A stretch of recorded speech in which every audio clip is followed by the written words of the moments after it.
Montgomery gives them the early assignment to start this game. And that's Noshek along with A.J. Greer, first shot. He is onto the logo of Samsonov. That really is something that the Bruins are just comfortable with. You know, on the road, now you can make the change in the offensive zone. And what a start for Jim Montgomery, you know, coming in to a new environment, a team with a great culture, a team solid defensively. Couldn't have asked for a better start, and it's been all the way through the lineup. His top players have come to play, and it's been fun to watch the Bruins to start this year. Boy, they've done it so many different ways, including a comeback from 3 down to win in overtime earlier in the week against Pittsburgh. An impressive performance against the Rangers on Thursday. Leafs won all 3 meetings last year. And there's Matthews swatting that puck well wide of the net. Marner will send it around to the near side. TJ Brodie in behind the net. And Hampus Lindholm off to an incredible start for Boston. Out there on the back line, and to work goes Jake DeBrusk. Here's DeBrusk with a hot shot high. Matthews will track that down at the end of a shift as he swings it back in behind the Leaf net. Off the bench, David Pastrnak looks for it. He has points in the last 6. John Tavares comes over the boards, coming off a 4-point night and a hat trick against Philadelphia. Matt Grzelcyk turns away from the forecheck of Tavares, but he gets it towards Kerfoot, and now Pastrnak, who scored a... Hey, I'm back. Anyway, watch Hockey Night in Canada with Steve Dangle, presented by Coca-Cola. You know the deal. Leafs, Bruins. Leafs turn it over. Oh boy, maybe I should just go away. But they survive, and they break out, and it's immediately stifled. Well, how about that shift for Timothy Liljegren, his first Hey. game of the season, and that's a pretty tough matchup to have to go against. If you've been watching regularly, you know sportsnet.ca/magic moments. We're not doing that yet. We're not doing that yet. But be prepared for the code word. Mulligan puts it on net. He's in the lineup tonight. Obey Kubel, put on waivers by the Leafs yesterday, claimed waivers by the Washington Capitals. Out at center ice, it's Rasmus Sandin in his 100th NHL game. Oh! Good stretch pass! Mulligan! Oh, who was that, Gio? That was great. Nice opens to the game. Click like, click subscribe. Tell all your friends. Producer Rob in the chat. I will get to your questions and comments. But we're in the middle of the game, folks. Linus Ullmark, my fantasy goalie. I am cheering for a 1-0 Leafs win. But also, I want to put on a stream that's entertaining, so maybe not. I hope he has a 60 save loss. That'd be nice. Can you really have your cake and eat it too? Let's find out. Oh! Bruins throwing the puck into the danger zone. That pass was destined cross crease. That might have been a good scoring chance instead. Good active stick took away. Matthews and Marner. Marner throwing the body. Check it out. Oh, Bunting. He's had a real slow start to the season. If he picks it up, who knows what the Leafs can do.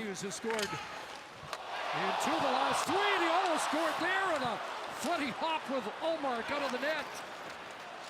That would have been something. They haven't been going for early. That a near unexpected gift.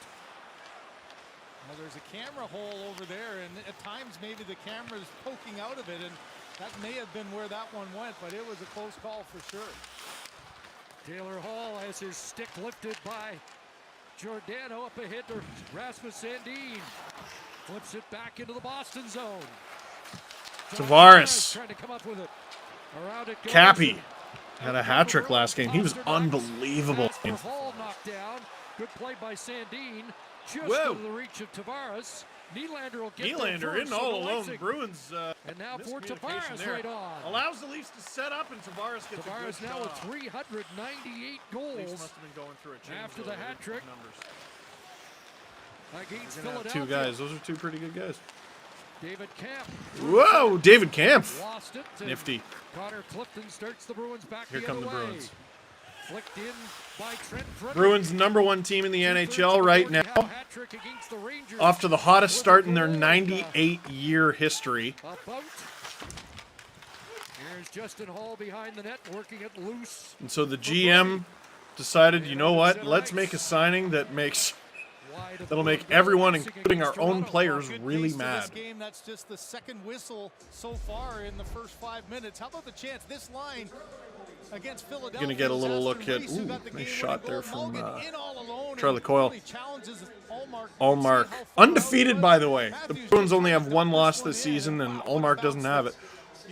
I didn't even see that one go off the side of the net. That's something that happens early on and always a little bit rattling. If you don't know the Mitchell Miller story with the Bruins, I fear it may be too long to explain without it taking over the whole game. But if you saw the Bruins press conference from yesterday, Don Sweeney didn't sound very confident in his own signing, and the Bruins players didn't sound very confident in their own signing. Nick Foligno may be the strongest words. It's a tough pill to swallow. When was the last time you heard that about a signing? Hey, you got a new teammate. Yeah, do I? Boo. Marner with it. Throws it in front. This is why it's weird to talk about that story and the game at the same time. AJ Greer, who's had a good start for the Bruins on the fourth line. Timothy Liljegren in the play. This is his first game of the season. Whoa! And the first shift almost didn't go so good, but Alex Kerfoot, partial break. Oh, good defense from the Boston Bruins. There's a reason they're in first. Gio, I think he kept it onside. And here come the Leafs. Oh! Gio helping to set up a couple scoring chances early on. Nylander again. Can the Bruins look at the game notes for William Nylander? He has completely gotten away from the twice. Oh. Kerf doing a little Movember. That's a great poke there from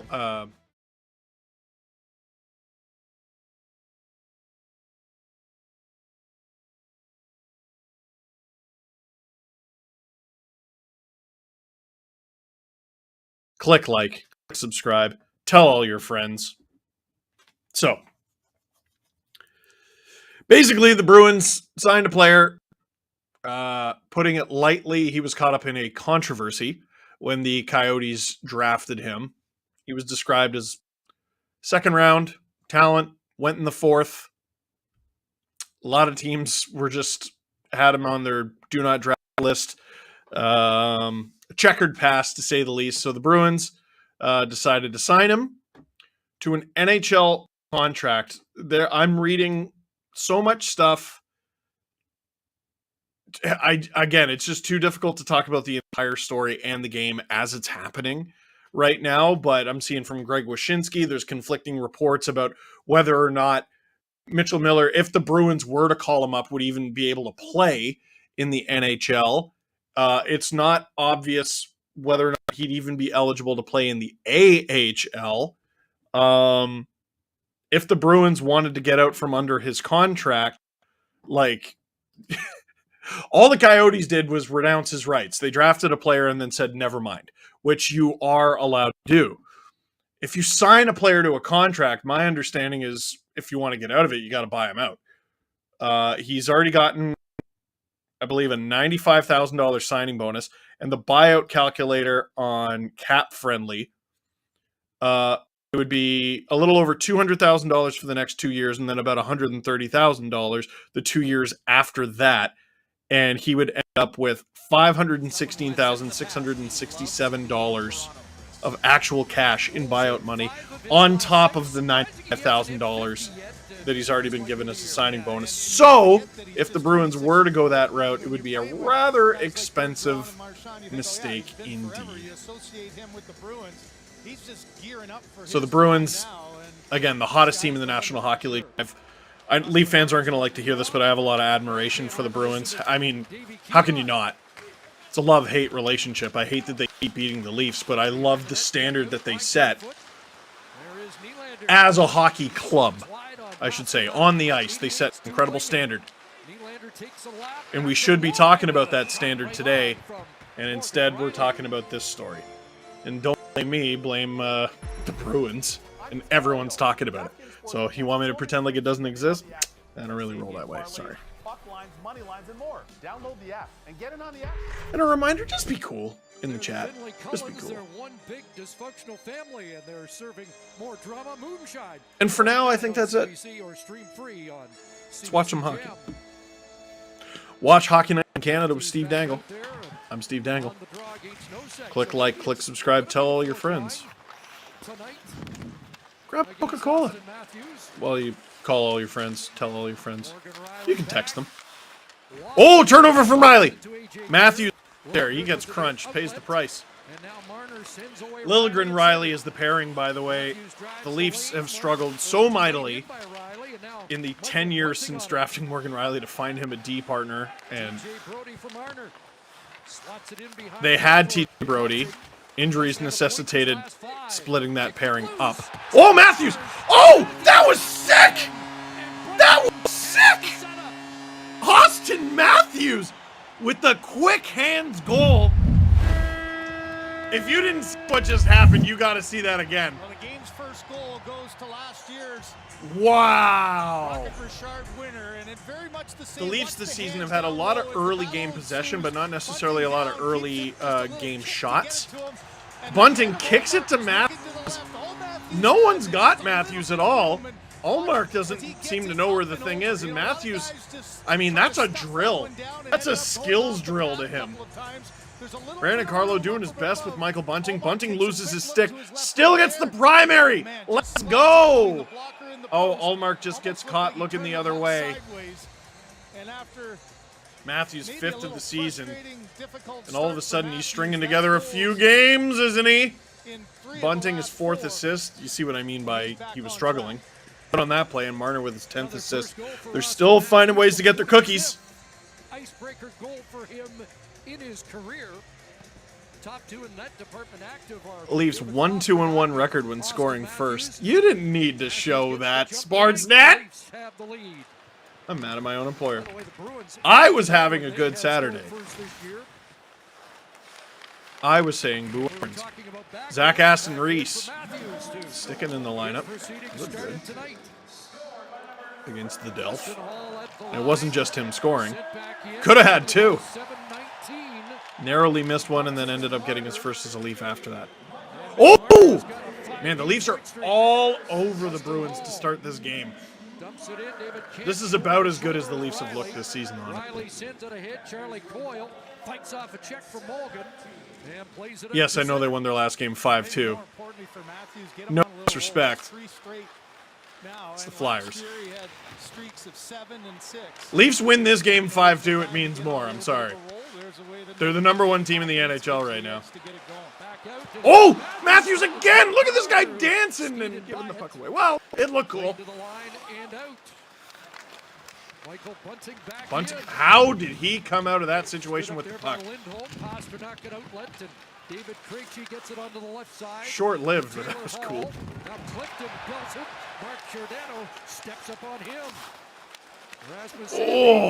Oh, Sandin.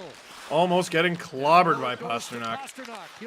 Gio directing traffic. The Leafs get out of it. I believe that was Marner flips it out. Is that ice? Leafs ice the puck. Is in the trail position this season. Well, you just felt the intensity of this game, and you know, Bruins through 11 games, they've only been trailing 12.6% of the time.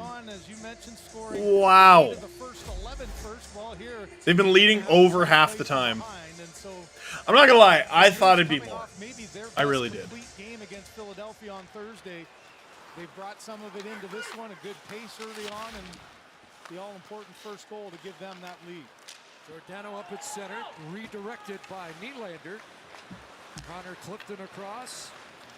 Lindholm up ahead. Lindholm with 6 points. Bergeron coming in, the captain. 2 games. A 4-pointer against Pittsburgh, including the overtime winner. Just the 9th defenseman in NHL history with 4 points in a game, including an overtime goal. It's played to Pasternak. Pasta, that's a lot of space. Disrupted there by Leafs Tavares. almost pay for it there. Up ahead, it's Kelly Yarncroke. Yarncroke fights off a check. Yarncroke, good battle. Okay, onside, I guess. Kerfoot on the near side. Now bump back to Brody. Knocked down along the boards by Boston, and a lead feed for DeBrusk. Jake Unable to DeBrusk. connect with Marchand. Halfway through this first period, Back on the ice, Wayne it's not like there haven't been moments where the Bruins haven't looked dangerous. Look at Simpson. I don't know why I find goalies so funny, but they are. It's not like there haven't been moments where Bruins look dangerous. But so far, first half of the first period belongs to the Leafs. Big bump from Sandin. I was about to say that's Nick Foligno because number 71, that's Taylor Hall. Not quite there, Steven. Whoa! Directed into the corner.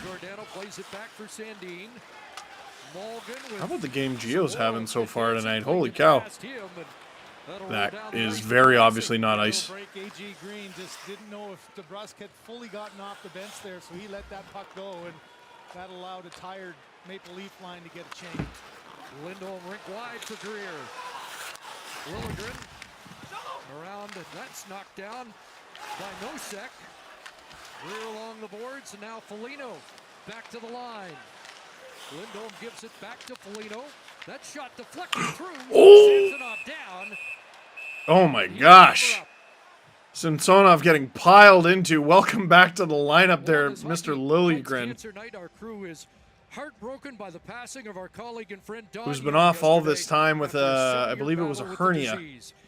If there was a major sports event in Canada, you probably watched it through his lens. Stanley Cups, World Juniors, Raptors, Grey Cups, curling, Olympics.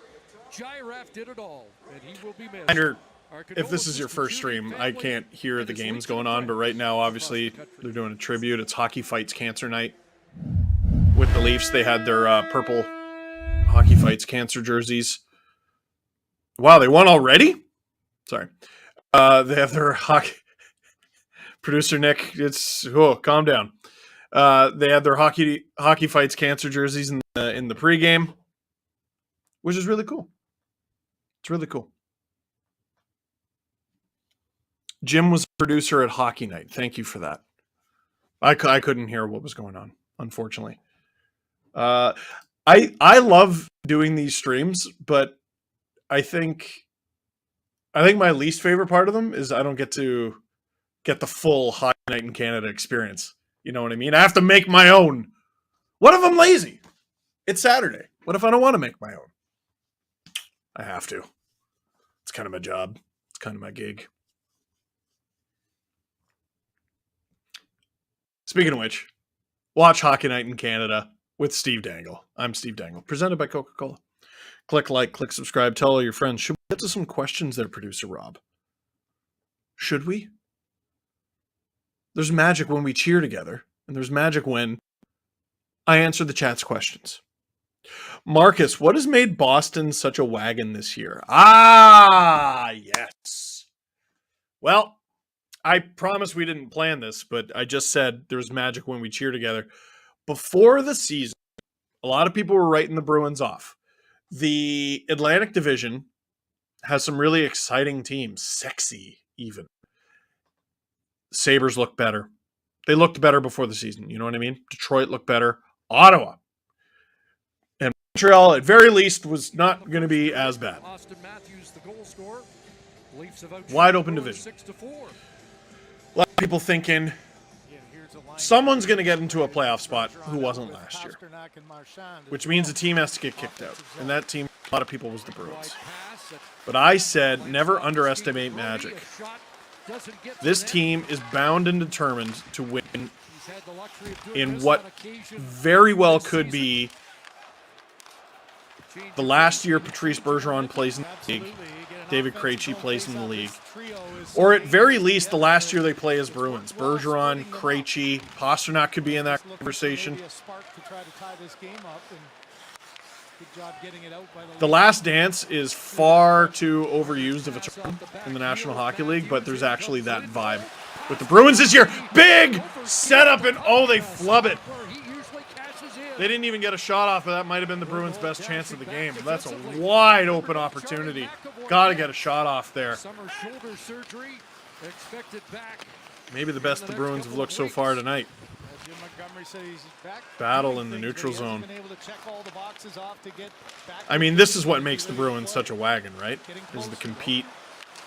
They're not fun to play against. There's been a lot of Leafs falling on bums so far tonight. Sandin! Gloved by Ullmark. Well, we saw the backhander that Kyle showed of Pasternak. This one, he's got. Was it Pasta who flubbed that? I think this puck just nah. right over his stick. He's trying to cradle it, and then oh, that's a gimme. See, this is why you should use hockey tape properly. Pasta's got. I shouldn't even say Pasternak has one of the weirdest tape jobs in the league, because this is now a league of strange tape jobs. And it's some of the best players, too. Pasta, Stützle, Panarin. I think of some of the other ones. It's a lot of the young guys.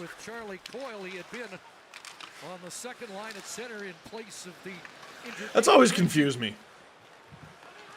Like, okay, sorry, this is a $300 stick. Why do I got to put 50 cents worth of tape on it? If that.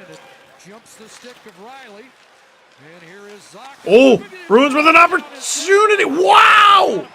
Stopped by Samsonov. Oh boy, Leafs making him work a little too hard the last couple minutes, but that was a great save. Now deflected over the line. Aston Reese unable to come up. Bruins starting to cut off the Leafs' transition speed a bit here. Aston Reese, great work in the corner. Sandin looking shifty. Kampf gets it. Oh! Clever touch. But no one was there. Pardon the soccer lingo. I don't know where that came from. Clever touch. What happened there? Riley danced around. Probably fortunate to not come away with a penalty there. Let's get a look at this save. Liljegren. Oh! Samsonov basically stopped Liljegren. Pretty good start for Timothy Liljegren. Samsonov undefeated at home this season. Considering the Leafs' not great record so far this season, it's okay. It's fine. That's pretty great. Oh, Bruins are really starting to cut through the Leafs like butter after a rough start. To the near side of Brandon Carlo. In behind the net for Marchand. Jim Montgomery behind the bench for the Bruins. Marchand on the ice looking for point number 800. He's got the hottest team in the NHL. Bruce Cassidy, who the Bruins let go in rather weird fashion, is also doing extraordinarily well with the Vegas Golden Knights. Matthews, big celly for a sick goal. Yeah, you know he liked that. He liked that. Are we, what do you think? Intermission contest? Do we continue to tease it? We don't give it to him just yet. Yeah, that's what we're going to do. That's what we're going to do. Listen. It's magic when we cheer together. And we need to cheer. Cheers, you see, because Coca-Cola. We need to cheers to the Leafs getting it back a little bit. Yes, they're up 1-0. That's good. They had all the momentum. That's good. Bruins are getting it back a little bit. I don't think I like that. That's not very magical. I want to see the Leafs get back to being the better team in this game. Because, man, the Bruins rather uncharacteristically looked a little sidetracked to start this game, and I can't imagine why. Cameron, will we see a fight tonight? I mean, Simmons is in the lineup. Wayne Simmons versus Trent Frederick would be quite the tilt. I feel with the Bruins, like, okay, ignore the Rangers game from the other night, but with the Leafs and Bruins, you don't get a lot of fist fights. You get a lot of tackles. You know what I mean? Glove off tackle scrums. So it depends what you call a fight. Fighting majors? Ooh, I don't know what I would give the over-under there.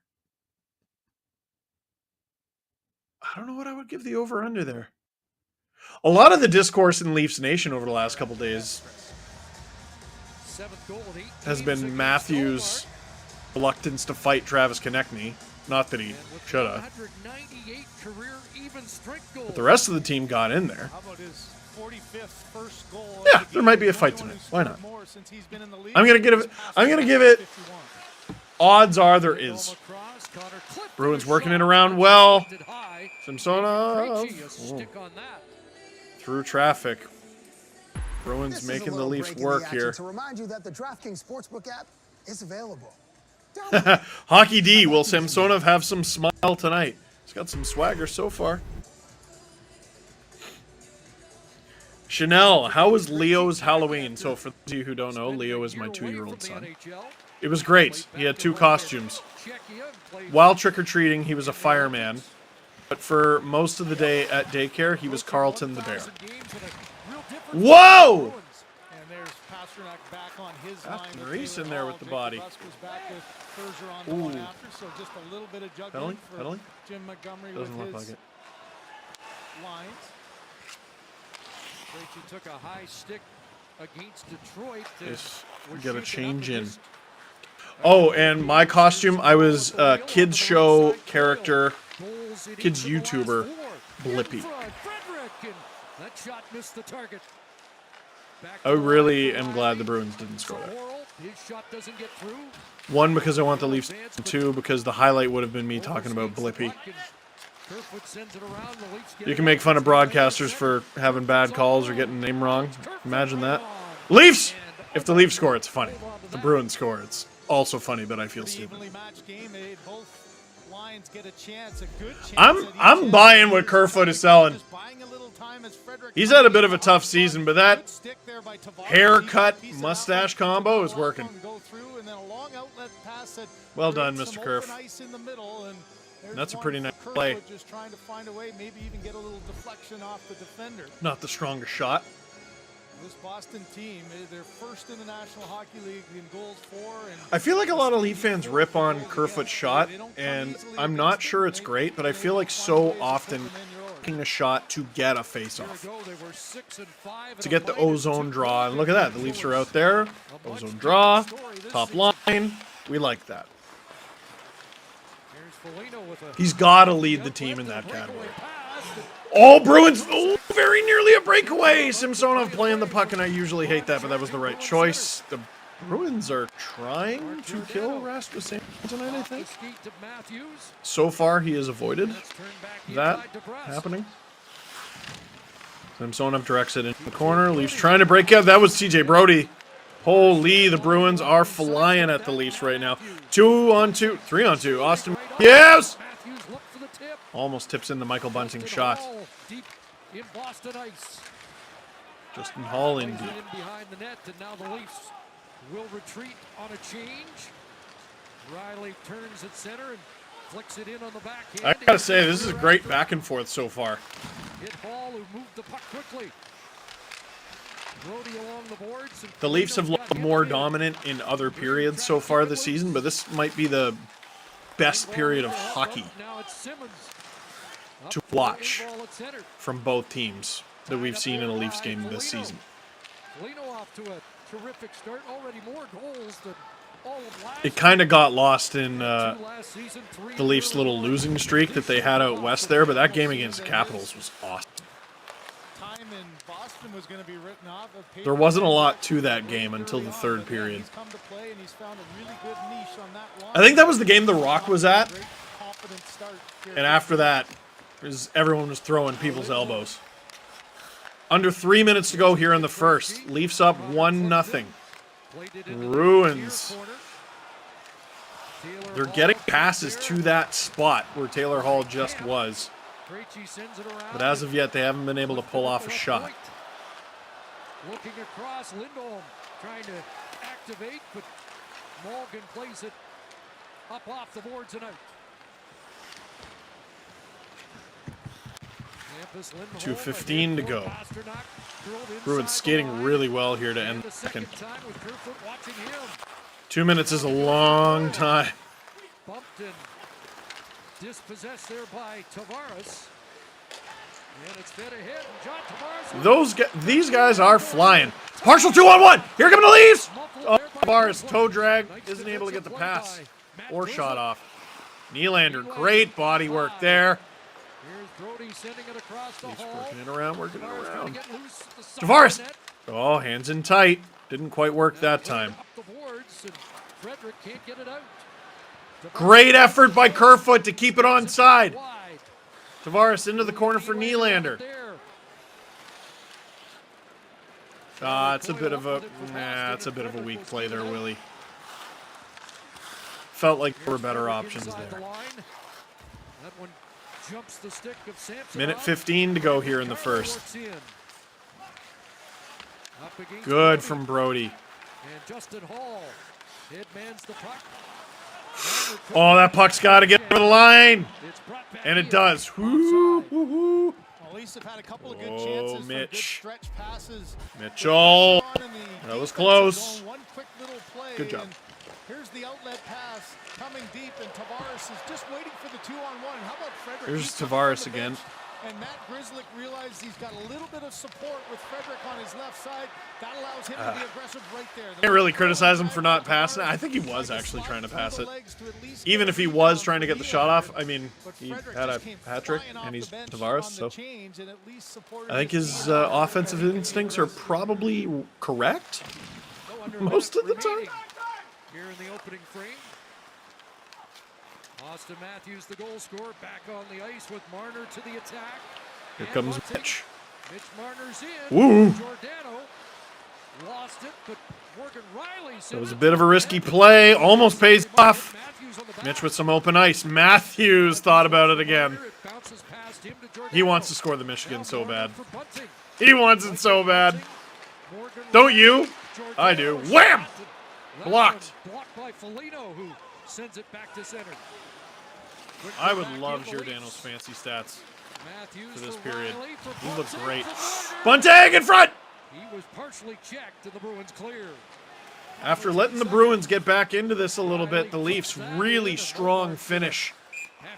Really strong final 2 minutes, and it might not be over just yet as Ullmark gloves it down. Pretty good shift there. A couple of chances down, and Brad Marchand came back defensively and was able to come back. Top line's cooking tonight. Start for him. He ties a franchise record for most wins to start a season with 8, and that happened to be in a pretty significant year. Tim Thomas in 2010-11. So like I said earlier, Ullmark's my fantasy goalie. If the game ends this way, I'm cool. Leafs with like a power play unit, basically. Nothing. Get control for a shot. Clock drains. I think the second line just looks power play unit. After one period of play, it is Toronto Maple Leafs 1, the Boston Bruins less than that 0. It is 1-0 Leafs here on Watch Hockey Night in Canada with Steve Dangle, presented by Coca-Cola. I'm Steve Dangle. Click like, click subscribe. Tell all your friends. Do we want to do the contest now or after the feature? After the feature. We tease it. We tease it. You're going to watch some excellent content, and then after that, we're going to do a little contest there, folks. Or not even a contest. You could win something. Do you like $350? Of course you do. Well, then stick around after this feature. What is the feature? Oh, it's more of my face. Here's a little bit of Steve's Dangets from the Sportsnet YouTube channel. We'll be right back. Right? How do you...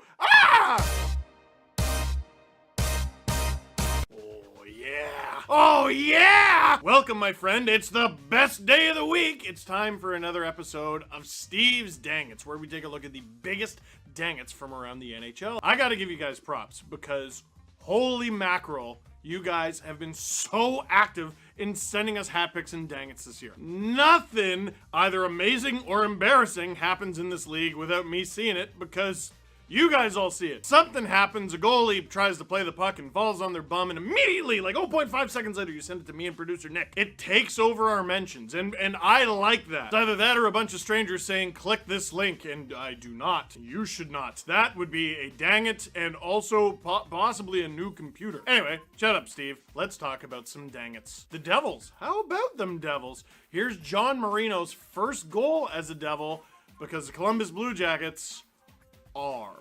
One Blue Jackets goal and a 3-1 New Jersey lead. Look at Nico Hischier hunt that puck down. Oh, banked off the board. John Marino reads it, intercepts, Marino shoots, and he scores! John Marino's first Devils goal! Steals it from Gaudreau. Head up all the way, sees if he's got somebody coming with him.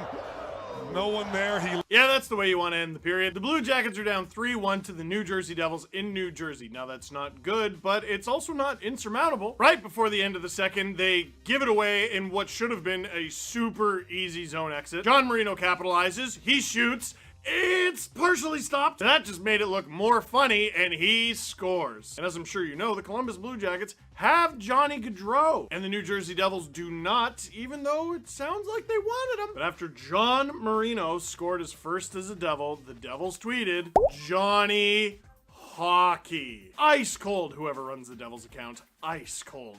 That's a dang it. Now for our next dang it, it's a hat pick. I thought this was a dang it from the moment I saw it, but producer Nick put it to a vote and you said it's a hat pick. And it is, and that's why we put it in the hat picks video on Tuesday, which you could watch here on the Sportsnet YouTube channel. Click like and subscribe. But even though what Julien Gauthier did was amazing, if you're a goaltender, tend the goal. I didn't yell that time because I'm not mad, I'm just disappointed. Also, I'm sick and my throat hurts. Show it!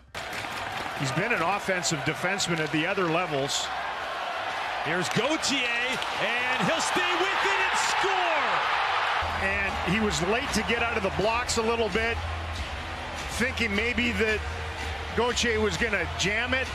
He used his reach. That's deft, nice balletic balance. Yeah. Now, in Scott Wedgwood's defense, I don't think he anticipated Julien Gauthier scoring doing a Superman impression, I guess. Nick, is it gonna add more work to your plate if you Photoshop a cape? Can you do a cape?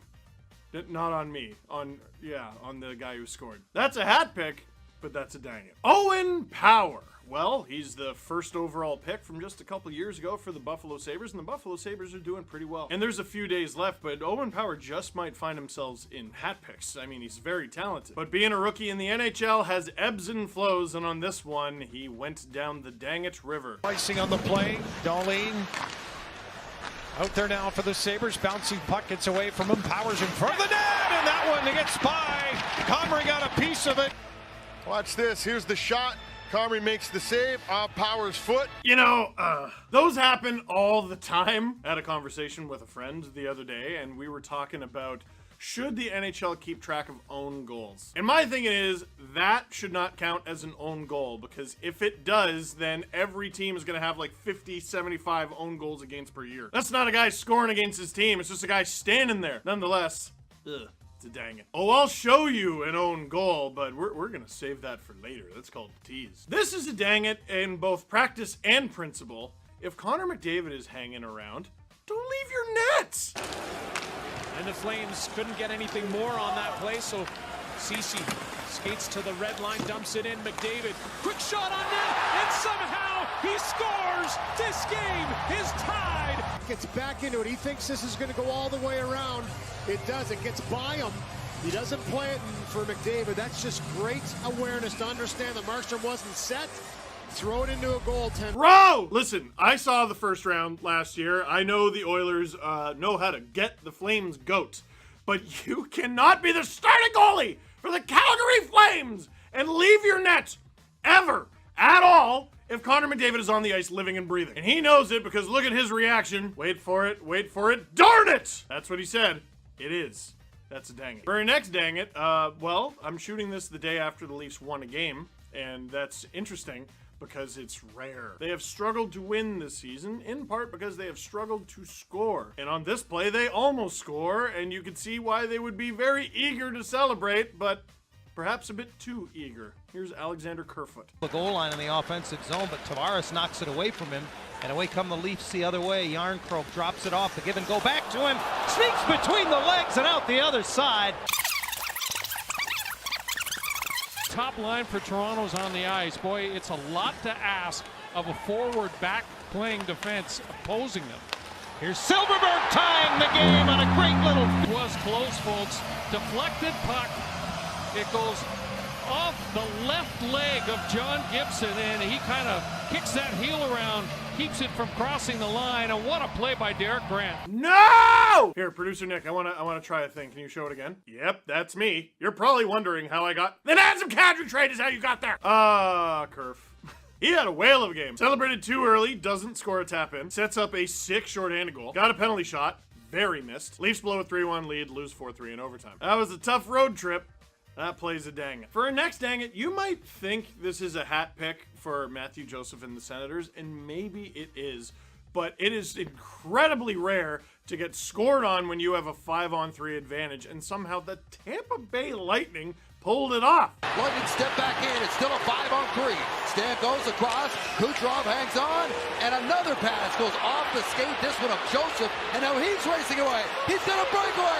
Joseph in. Scores. Are you kidding? Matthew Joseph shorthanded on a 5-on-3.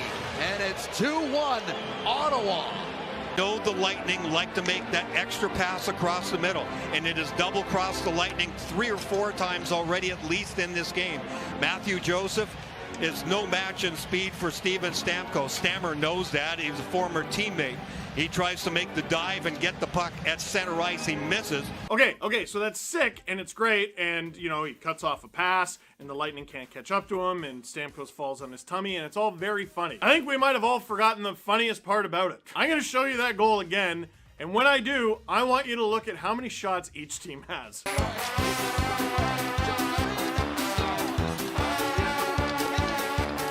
Right? How do you... And you know what? Amazingly, there was another Lightning dang it from that game. Andrei Vasilevsky. You know what? I'm going for it. I'm going for it. If you're a goaltender, tend the goal! And Ottawa takes over from there. Killorn with his 3rd of the season, and is that big tonight. Well, they've been very... Oh, look out! There's a turnover. Wide open net. They score! Play. Vasilevsky's good out of the net, but he gets poke-checked there by Tkachuk, and that's what makes the difference. What are you looking at me for? I already said the line. What? Why? The Lightning really escaped that game with 2 points. That is that team in a nutshell. Even when they play bad, they win. And they didn't even play bad. They outshot the Sens to smithereens. I don't get it. That's a dang it. And for our final dang it. Oh, you didn't think we were ending this video without showing this one, did you? Did you doubt us for even a second? Shame on you. Here's Jakob Silfverberg with the worst own goal I've seen in years. Loose puck on the far side. Silfverberg will try to shovel that one in, but the Sharks will spin it around, and here comes Meyer. He has Hurdle with him. Takes the shot, and it's in! And let's watch this. Yeah, right here. Silfverberg just tries to pick up the stick of Meyer and sweep the puck away, and he puts it right in his own net. That is Laine sniping on his own goalie when he was like a rookie or a sophomore-esque. This is a game between the Anaheim Ducks and the San Jose Sharks. The Sharks not off to the hottest start either, but the Ducks somehow worse. And if anyone ever asks you exactly how good Connor Bedard is, you make sure to show them this clip. He's that good. And right here. And I mean, what a shot, but at the wrong end. You know what? It's good. It's good practice. Just other way. Other way. Stolarz is your goalie. Sorry, bud. That's a dang it. Oh, Hockey DB, you made a mistake. It says here Silverberg has 3 goals in 9 games. Surely you mean 4. That's a dang it. And a front runner for dang it of the season if I ever saw one. So, that is it for this one. I hope you enjoyed it. And thank you very much for watching. Click like if you like this video. Click subscribe if you really liked it. Tell all your friends. Just check the jersey of the goalie you're shooting on before you let go of that thing there.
Oh, hey! Watch Hockey Night in Canada with Steve Dangle, presented by Coca-Cola. Click like, click subscribe. Tell all your friends that now's the time. I told you it was coming after the feature. You saw the feature. It was Steve's Dang It's! No, it wasn't. Was it Dang It's? Is that what I said? It was Dang It's. You want to know how out of it I am? I was just like, in my head, I'm like, there's no way it could have been Dang It's. It's Thursday today. No, dummy. You're streaming. That means it's Saturday. Anyway, so you saw Steve's Dang It's. Hat Picks is great, too. You can check that out. But now, a chance to win a $350 Visa or MasterCard gift card, courtesy of Coca-Cola. What do you got to do? First, you got to watch Hockey Night in Canada with Steve Dangle, presented by Coca-Cola. Then you got to go to sportsnet.ca/magic moments. Steve, I don't need to be watching your stupid stream in order to visit that link. Yes, you do, because you need to know what the magic word is. Do you want to know what it is? Do we have the fancy graphic there? Fancy producer Nick? Oh, I'm shouting at you. Oh, here it is. Here it is. What is it? What's the word? Hungry! Are you hungry for $350? Well, visit sportsnet.ca/magic moments and enter the word hungry and be hungry no more. You can eat $350 and then wash it down with a Coca-Cola. Why not? Hey, did you know that the Leafs are winning this game 1-0? You do now. I mean, I don't know where you've been. Where have you been? Leafs outshot the Bruins 11-7. It felt like it. That matches the eye test. The Bruins out-hit the Leafs. I believe it was 22-11. For some reason, my screen just switched. I don't like that. Well, they out-hit them. That matches. Producer Nick has a question for me. What do you got? If the Leafs come out unscathed against Boston and Carolina, how do I look at their season now? Here's what I don't like.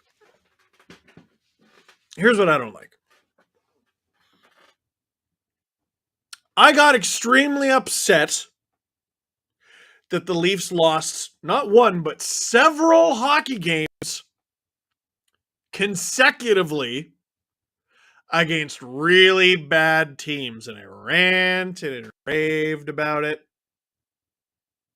I was upset. Now they have 3 consecutive games against Boston, Carolina tomorrow, in Carolina. Who did the Leafs piss off at the schedule maker's office to earn that? And then the next team the Leafs have after that is Vegas. How many losses do those teams have between them? Like regulation losses, like 5? 6? Ew. It's November. Now, I ranted and raved about the Leafs losing to bad teams. Now, if the Leafs turn around and beat a bunch of good teams, not even allowed to enjoy it? What if it's bad to lose to bad teams and good to beat good teams? What if? You know how happy I would have been if they beat the bad teams and also the good teams? Steve, do you regret what you said? No! It was true at the time. It is never, under any circumstances, acceptable to lose almost in a row to the Habs, Coyotes, Sharks, and Ducks, blowing leads in several of them. Ew! But if they turn around and they beat Boston, they look really good so far.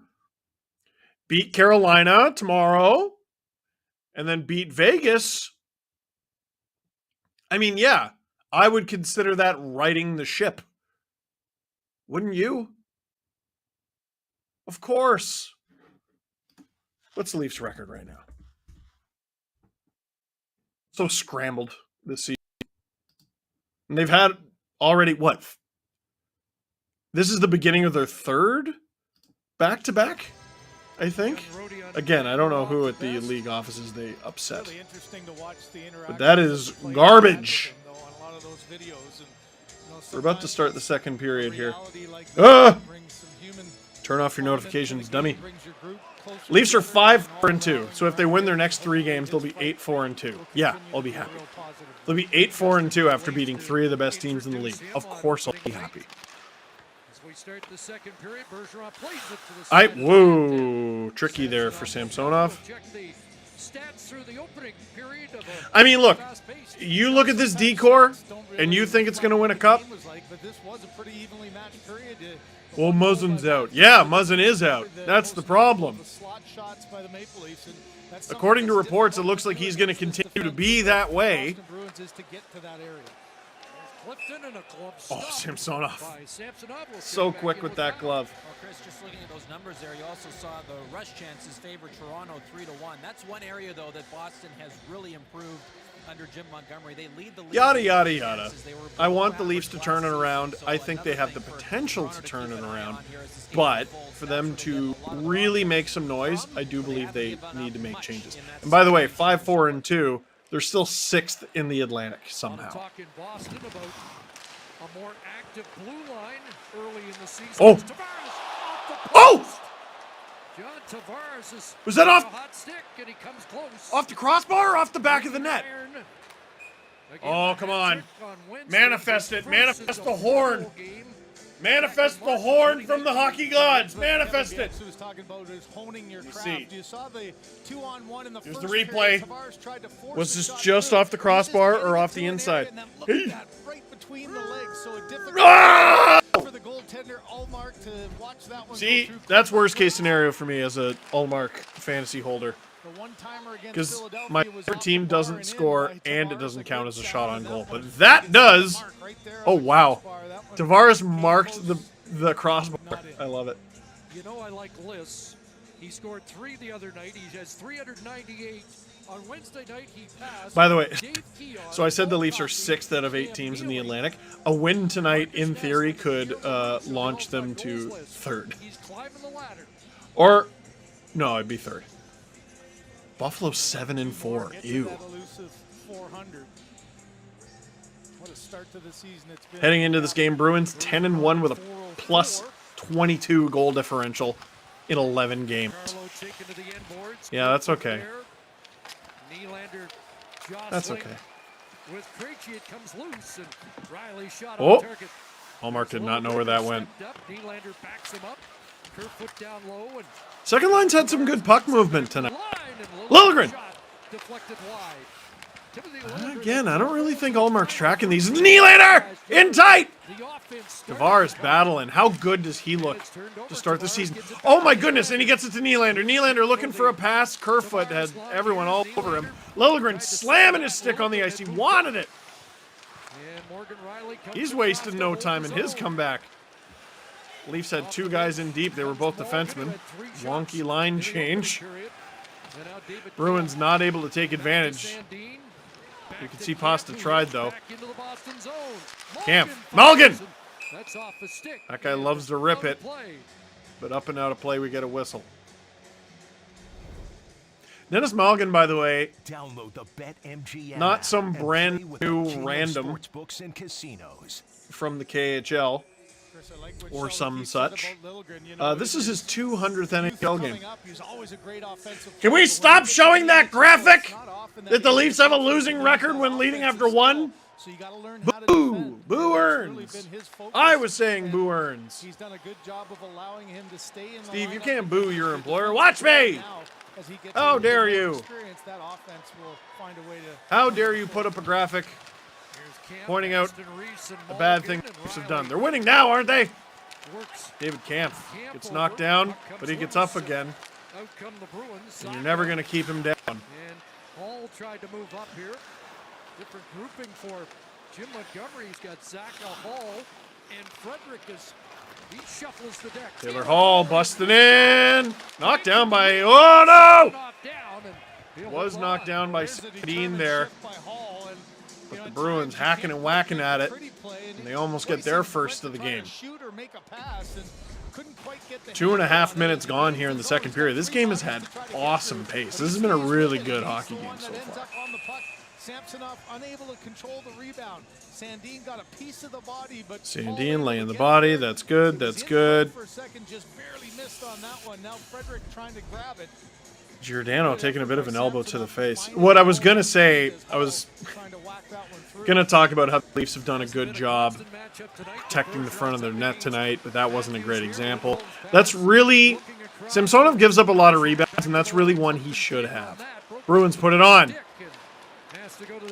Here comes the Leafs top line. Mitch Marner leading the way. Tries to cross up and he gets picked off. Wins it back with his feet. Even when Marner's struggling, he's fun to watch, man. And he's got 10 assists. I wouldn't say he's struggling. It should say something about him that being a point-a-game player is struggling. Oh! Matthews and Marner almost getting the give and go there. Nosek with some speed. Is that going to be the game's first penalty? That's another thing. There hasn't been a penalty yet. Are the Leafs offside? Apparently not. Leafs 4th/3rd line goes to work. They keep listing whatever line Yarncroke is on as the third. But like Kampf, Aston Reese. Who's the other guy? Mulligan? Has been on the ice a lot more than Simmons, Yarncroke, Engvall. Here's Foligno. Up ahead to AJ Greer. At least by my eye. Mentioned 2 members of the Bruins in the lineup tonight I don't have the actual times in front of me. It has felt that way, though, hasn't it? Icing back down into the Leaf zone. More energy, and some of it might just simply be the great matchup between Boston and Toronto, but also oh, real tight angle for Matthews. Still gets off a pretty decent backhander. If we had only cheered harder, because there's magic when we cheer together. When we cheer together. I don't know if you've heard, over the last couple of minutes, I'm being betrayed by my tongue. Blah, blah, blah. My mouth is all over the place. Austin Matthews with 12 backhand goals since the start of last year. Let me rinse out some of those excess letters and words. Good pass. Leafs have had some really good outlet passes tonight. Simmons thought he had a friend, and they went for a line change. Matchup change there, where you just see the Krejci line come out, and Sheldon Keefe wants Tavares going toe-to-toe. He makes the smart play, but all in all, it's a turnover. And that'll be the game's first penalty. I wish I never pointed it out. Who's going off? Tavares? Toronto penalty number 91, minor slashing. Keefe's face seems to suggest it is either a tough call or the right call. Hard to tell from that angle, but pretty much any slash in the hands, especially one that creates a turnover. Let's see. Yeah, he gets him right in the fingers.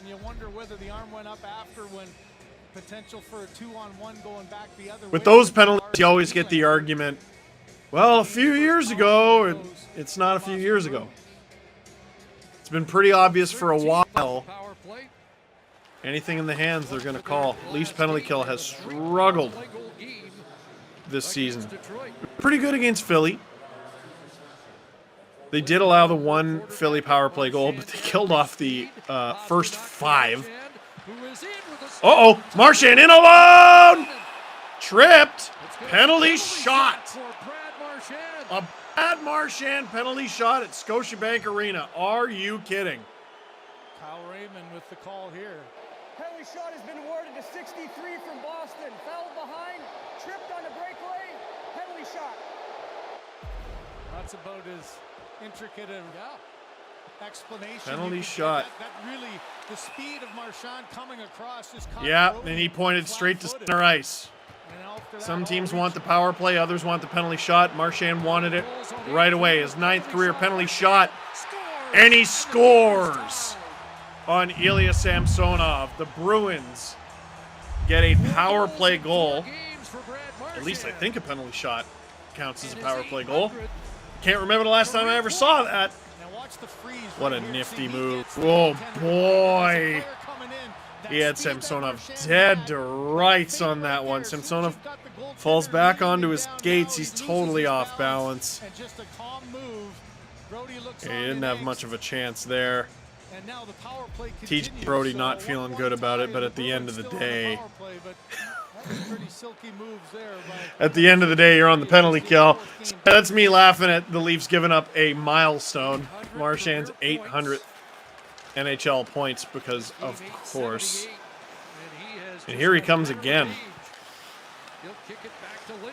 Put your hand down. Guy covering the... And the Bruins right back to work. Are the Leafs still on the penalty kill?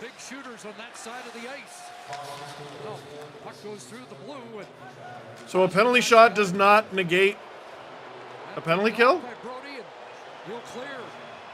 It's a tough task, isn't it? You know, for Hall, that pass is coming across. He knows it's a one-timer. There's a debate going on in my headphones right now. I guess not. I can't think of the last time I ever saw a penalty shot on a power play went in. Does it count as a power play goal? I guess not. Unless the Bruins could potentially go 2 for 1 on a minor penalty. I guess it's just not a power play. Okay. And the Leafs get it out. I'm learning. Here's Matt Grzelcyk. Pavel Zacha, the former New Jersey Devil. Gets it back from Grizzly. The goal's not up on NHL.com yet. I got to see how it's listed. Obviously, it's a Marchand penalty shot. Grizzly at the line. Across Krejci right on, and Samsonov. Stopped by Samsonov. Yo, I was so confused because I was like, man, not only did the Leafs give up a power play goal, but they look like crap right now. Oh, there's only 4 of... Well, that's not good. John Tavares has been sitting in the box an awful long time. Look through the traffic and most importantly, hold on and not give them anything. NHL.com has the Bruins power play listed as 1 for 1. Even though the penalty is about to expire and they didn't score except they did. What happened to that Bruins player? Tavares like a bat out of hell. What is happening? This is pandemonium here in Toronto. Watch the penalty, boys. Along the boards, moved ahead. Nylander breaking it out. Riley jumping over the line. Nylander Onside. Allmark gloves it. Of Linus Ullmark. Game tied on a penalty shot goal. Tavares, Nylander, Mulligan. What was that? Ew, boy. You know what? Honestly, that move from Marchand was so nasty that I'm just glad Samsonov didn't get hurt. The way he fell back, that could have been worse. Watch Hockey Night in Canada with Steve Dangle. I'm Steve Dangle. Click like. Click subscribe. Tell all your friends. Again, I'm just looking at NHL.com here. It still has the Bruins listed as 1 for 1 on the power play. So unless they change that, because they don't know the rule either. I don't know. I'm not even ashamed. Stuff is rare.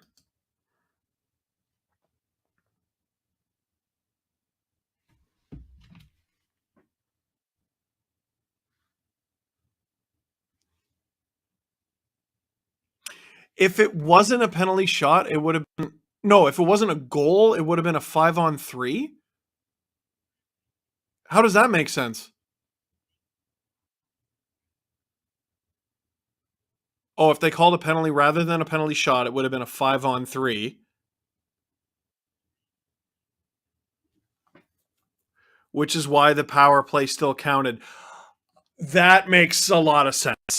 That makes a lot of sense. So, sorry, you can't hear the other end of this conversation, so let me just put a bow on it, because I'm not sure what you did and what I did and didn't say. So, Leafs are down 5-on-4. Let's pretend the penalty shot was a penalty. And the Bruins scored with the delayed penalty, right? The Leafs would still be on the penalty kill. The Bruins would still have a power play because if they didn't score, it would be a 5-on-3. That actually makes a lot of sense. That makes a lot of sense. So that's why the Bruins are 1 for 1. Now in goals in the league since the 15-16 season. I mean, he's in the company of Ovechkin, Matthews, Draisaitl, and McDavid. And he has a... But then if they had scored on the power play, would they be 2 for 1? I understand why the Leafs were on the penalty kill. That makes sense. Gone to the dressing room. I think we're focusing a little too much on the statistical portion of this. The puck naturally, and all of a sudden you're looking around where to go. They got a new one, so of course Bergeron looking after his teammate. Point being, the game is tied. That puck for nostalgia's sake. So one milestone out of the way for Marchand, who told the guys in the pregame show that he was looking to break through Bergeron. minutes. So handsome. And I met him, and let me tell you, he's wonderful. It makes me very upset. You can't have everything. Except he does. Handsome face, great personality, Stanley Cup ring. I think 14 Selke trophies. Playing his old team. It's annoying. Knock that off. The Boston zone. Pasternak back to get it, but Tavares played it back and it got by Liljegren, and the Leafs will have to reload at center. Need that Oh, Hall going a little high on Liljegren there. Here comes Kerfoot. Waiting for help. Help arrives. Yeah, no one there. Kerfoot trying to get it back, and does. Now Justin Hall will move up. Here's Hall looking to get it back to Kerfoot. Hall trying to play it around for Kerfoot. Bruins chip it out. 8:40 gone, second period. Matthews in the first, Marchand here in the second. The game is Simmons in after it. Big physical shift with the way the last few minutes have gone. Would not hurt. Allmark gloves it. Well, which baker will rise to the top? Season 6 of the Great Canadian Baking Show continues tomorrow at 8 on CBC. Stream free on CBC Gem. Watch Hockey Night in Canada with Steve Dangle, presented by Coca-Cola. I'm Steve Dangle. Click like, click subscribe, tell all your friends. Engvall with the face-off against Bergeron. Engvall, by the way, playing center, which we haven't seen. We haven't seen very often.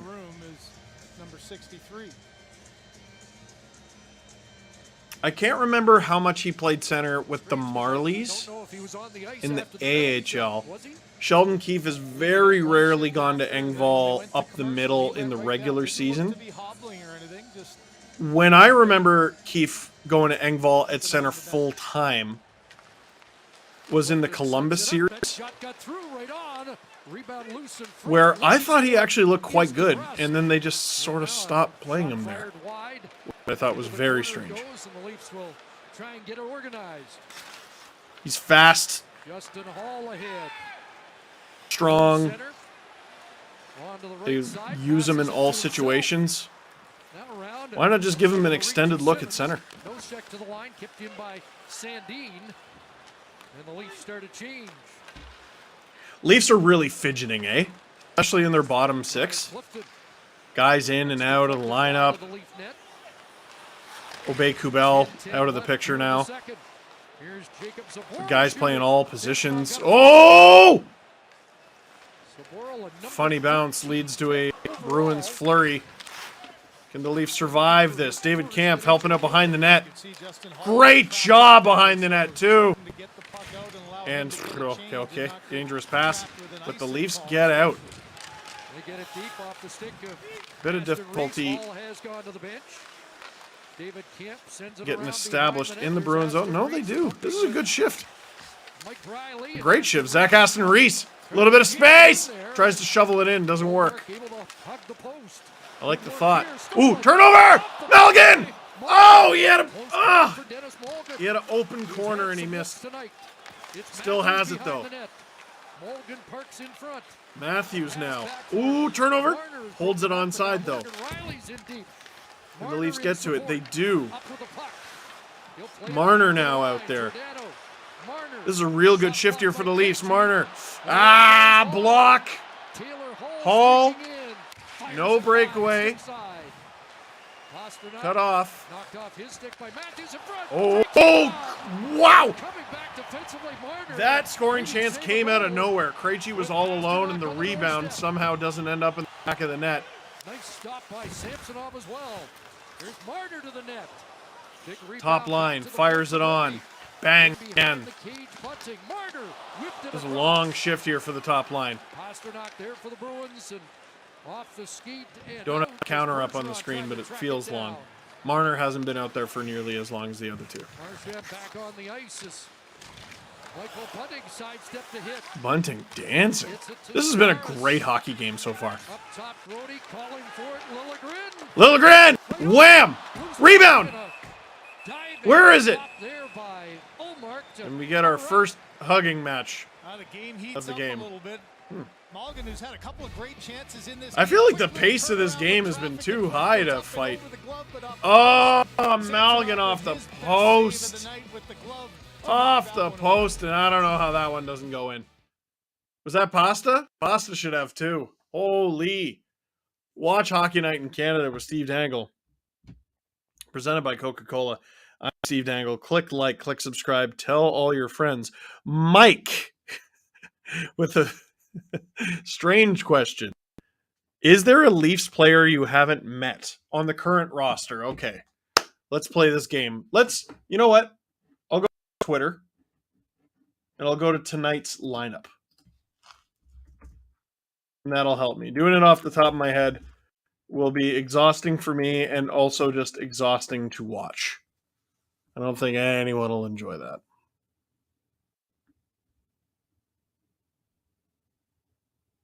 Okay. Bunting, yes. Matthews, yes. Marner, yes. Kerfoot, yes. Tavares, yes. Nylander, yes. Simmons, yes. Engvall, no. No. Yarncroke, no. Aston Reese, no. Kampf, no. Malkin, no. Brody. Did I meet Brody at Media Day? No. Hall, yes. Riley, yes. Liljegren, yes. Giordano, yes. Sandin, no. Samsonov, no. Shelgren, no. Matt Murray, yes. Who's not in the lineup tonight? Nick Robertson, yes. Met him in Peterborough when he was still with the Petes. And Kyle Clifford, no. Victor Mete, no.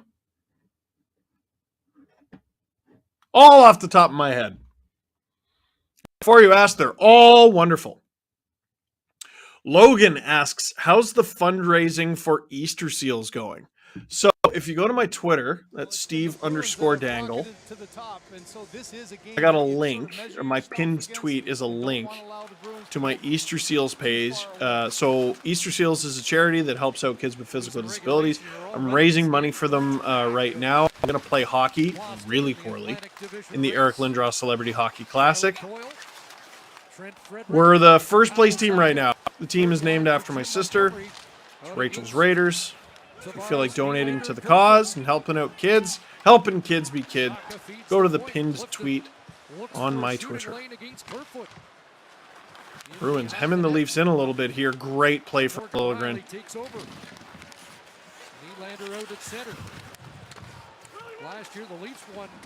I mean, it's a low bar because the Leafs decor has been quite bad to start this season. But Liljegren makes this look so much better. There was a Leaf. Oh! Oh, I didn't like that hit too much. And that answers my question. Tavares, I think, got cut behind the play. Willie! Blocked. Kerfoot!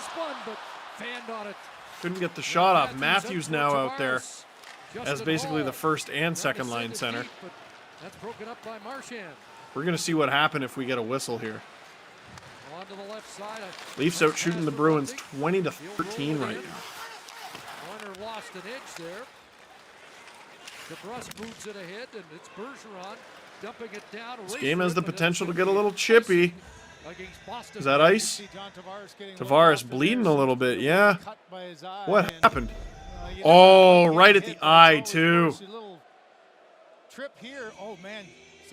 Oh, friendly fire. Nylander got him with the stick. Oh, please tell me he doesn't need one of those, what do they call them, butterfly stitches? Those are the worst. Not that I know, I haven't gotten them. They're the worst in terms of they make me want to expire every time I think about them. Or the Leafs are about to get their first power play of the game. I believe they are. Samsonov to the bench, extra attacker out. And that was short-lived. But the Leafs will be going to the power play.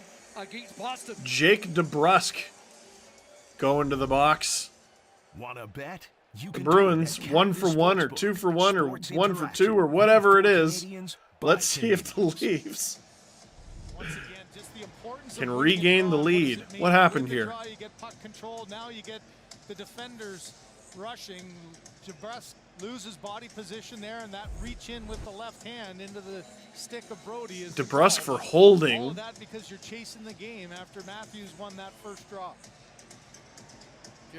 I know there's some Bruins fans in like Peabody right now losing their minds. That was not the worst infraction I've ever seen. Certainly not from the Bruins. Bruins, by the way, with the top-ranked penalty kill in the NHL, and they almost give up a goal right there. Corner to a ghost. Feels like a moment's indecision there from Nylander, maybe. Oh, Willie! Whoa! Goal! Willie! What a rush! What a pass! And Matthews with the finish. 2-goal game from Poppy. I think I got my swag back. Individual effort by William Nylander using his speed. 2-1. Couple of chances early on Matthews. One before the puck goes back out. He wasn't Look at this puck movement from the top line. I guess Tavares is okay. I guess that cut wasn't too bad. Willie. Look at that cut. Throws it in front to get a map. That is Austin Matthews' stick on the ice, puck in the net. 2-1. Your Toronto Maple Leafs. Multi-goal game of the season. Matthews pointing. Chris, that's a penalty kill that had Matthews gone 17 pointing. for 17, and the best in the National Hockey League. The Leafs get their first power play That's gotta be a opportunity. great feeling. You're right. I did do good. And the Leafs now have power play goals in 5 consecutive games. We were talking about weird tape jobs in the NHL, and all the ones I listed were tape jobs around the NHL where they don't use like very much tape or any tape, basically. So the Leafs regain the lead. What about the guys who use too much? Dennis Morgan looking for Brody, who drew that penalty. I always feel Willie's tape makes it look like he's got a sock on his stick. Zaboral tied up after David Camp. And off the boards, Morgan gets it back to the line. Sandin returns it. Morgan back, and it's Giordano right on. Oh, stop from Omar. There by Ullmark, who may not have seen it all the way. Under 5 to go here in the second period. And the Bruins get rid of it to center. Taylor Hall will just. It's been a great back and forth. Get a Boston change. So both teams. Mitch Marner's got another multi-point game, his second assist after a pair of helpers against Philadelphia. So 13 points for Marner on the season. Grizzlick unable to clear as Yarncroke was there. Now it's bumped ahead, and A.J. Greer over the Leaf line, hit by Sandin. Giordano moves up, but Zacha there for Boston. Picked up by Engvall. It's Zacha to the line. That shot hit Giordano in front. Moving up was Grizzlick. Rasmus Sandin moves it. Yarncroke able to advance it. Engvall out at center. Leafs want to change, and Engvall hit Matthews coming over the boards. Well, you look at the battle for space. I mean, coming out of the corner, getting to the front of the net has been a challenge at both sides. Really good battle there for Giordano to get to the front, and as you said, make the block on that one good chance by the Bruins.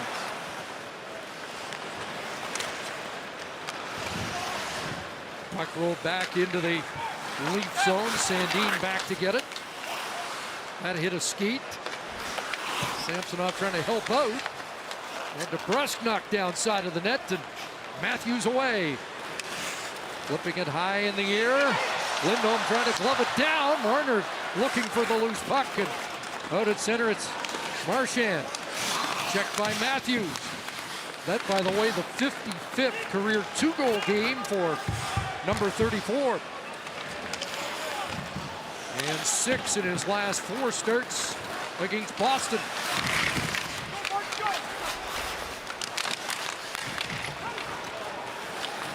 Leafs are out, led by Tavares.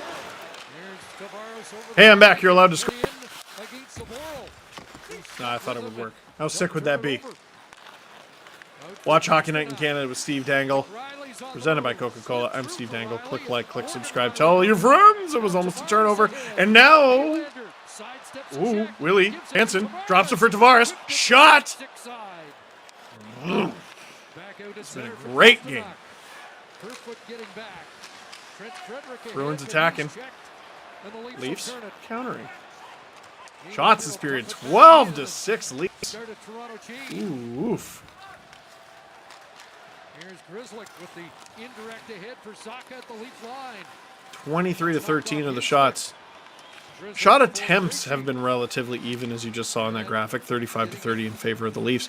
Leafs just doing a better job getting it through, which for the first 10-11 games of the season, usually the opposite was true. It was the Leafs keeping up with their opponent in terms of shot attempts, but nothing hitting the net. Ooh. Hall with the extra shot. No call? Yeah. Okay. Scotiabank Arena. I can't hear the game audio, but I know they're losing it right now. Liljegren. Oh, he wants a goal so bad. Boom! And a left pad stop by Ullmark. Bruins block it. Bergeron breaks it out. Liljegren there. Back in comes Engvall. Final minute. Engvall with it. Yarncroke right on. To Yarncroke on. Looking for the rebound. It comes back to Yarncroke. Leafs battling for it. This has been a great hockey game, man. Where has this been? Skating with speed. Holding teams to the outside. Hitting, banging, crashing. Able to stop that pass. Morgan Riley with a half minute to go in the period. Up at center ice. Nice take by Bunting. Michael Bunting shot, and that off the stick of Clifton. Right back to the line, and Hall there. You might say, Steve, this... Whoa, big hit. Two on the night, one in the crease. You might say, Steve, this has always been there. And my response would be, why do they play like it's not? Oh, the Leafs almost 3-1 there. Oh, we got to leave down. Bunting took a big whack right in front of Linus Ullmark. I want to see what happened there. Giordano spitting in disgust. Hates what he saw. What happened? Oh, Gio was the guy who got shoved from behind by Hall. I don't know how that's not interference. He wanted to go him. He wanted to go him. You won't go a 39-year-old man who fought last game? Boo! Boo forever. And Bunting gets popped in the face by, I believe that's Connor Clifton. And oh, he does go to the box. I was about to say, dude, what do they got to do to draw another one? 6.5 seconds left in the second. The Leafs go to their second power play. That'll continue into the second unless the Leafs find a way to... No. Deflection, and we will get another draw. Oh, Hampus Lindholm just said, find my bike. I think is what he said. Find my bike.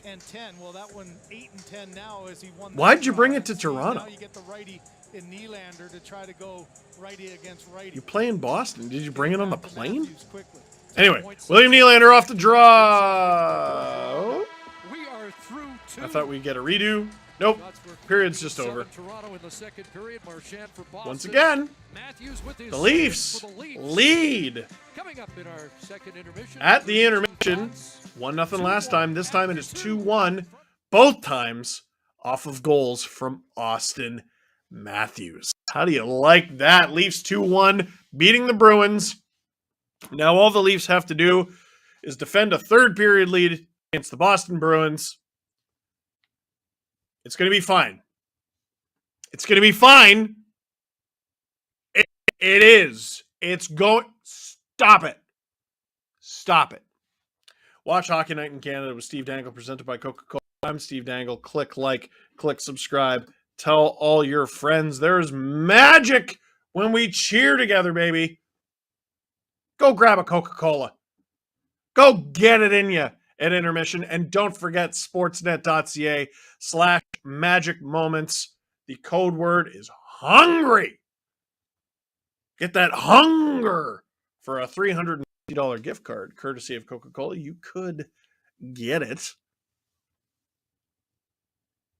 Now, Leafs are winning. I bet you're happy. Leafs are going to begin the third period with a power play. I bet you're happy. But there was a play at the end of the last game against Philadelphia that made some fans unhappy. It was Travis Konechny going at Austin Matthews. Now, the team defended him, as they should.